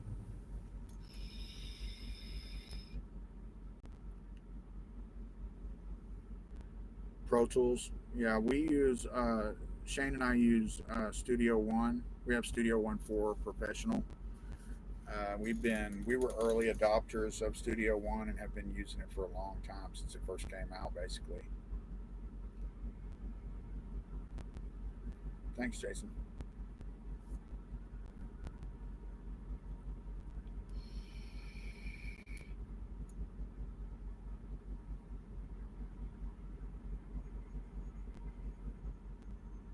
Yeah, I've never been real into etymology or like I kind of am diametrically opposed to overthinking the meaning of words because a lot of times, especially in the occult community, arguments and debates will bog down into etymology and people will dissect words and twist definitions. And so, I do see value in it. It just often is used as a tool for obfuscation.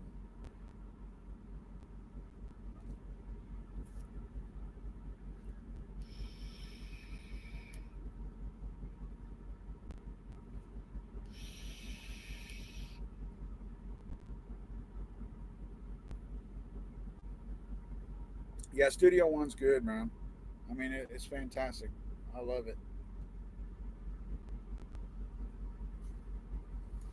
It produces high quality stuff. The Pro version has a nice mastering suite. Uh, you know, I could go on and on about Studio One. It's fantastic. I've never used Pro Tools. I started out on Cubase and used that for a long time.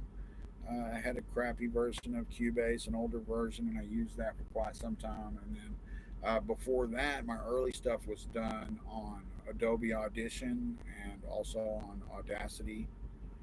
And then I graduated to Cubase and used that for quite some time until I got Studio One.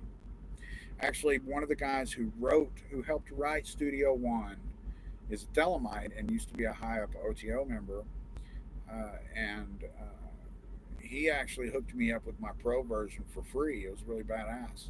Shane already had the pro version, and I had bought producer, and I was using the producer version. And Rodney gave me the pro version for free. It was badass.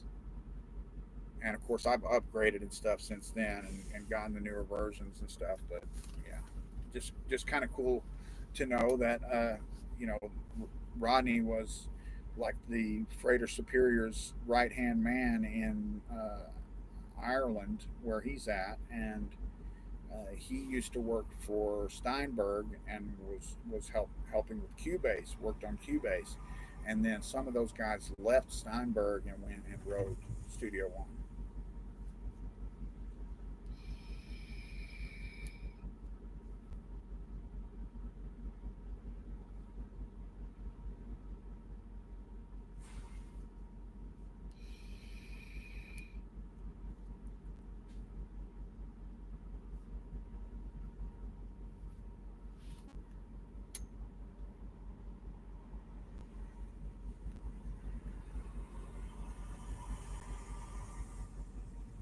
Well, guys, I think I'm going to get off here and eat and get ready to go to sleep. I know it's probably early to some of you guys, but I normally get up around 3 or 4 a.m. and get on the road really early. So that's kind of the time schedule that I stay on. So thank you so much for you guys for sticking around, man. This has been fun. I had a good time. We'll do it again. I don't know if tomorrow, but we'll do it again soon. You guys click that little bell and so that it'll notify you when I go on if you haven't done that already. And hopefully, I'll see some of you guys in here the next time. Thanks, Shane. 93, everybody.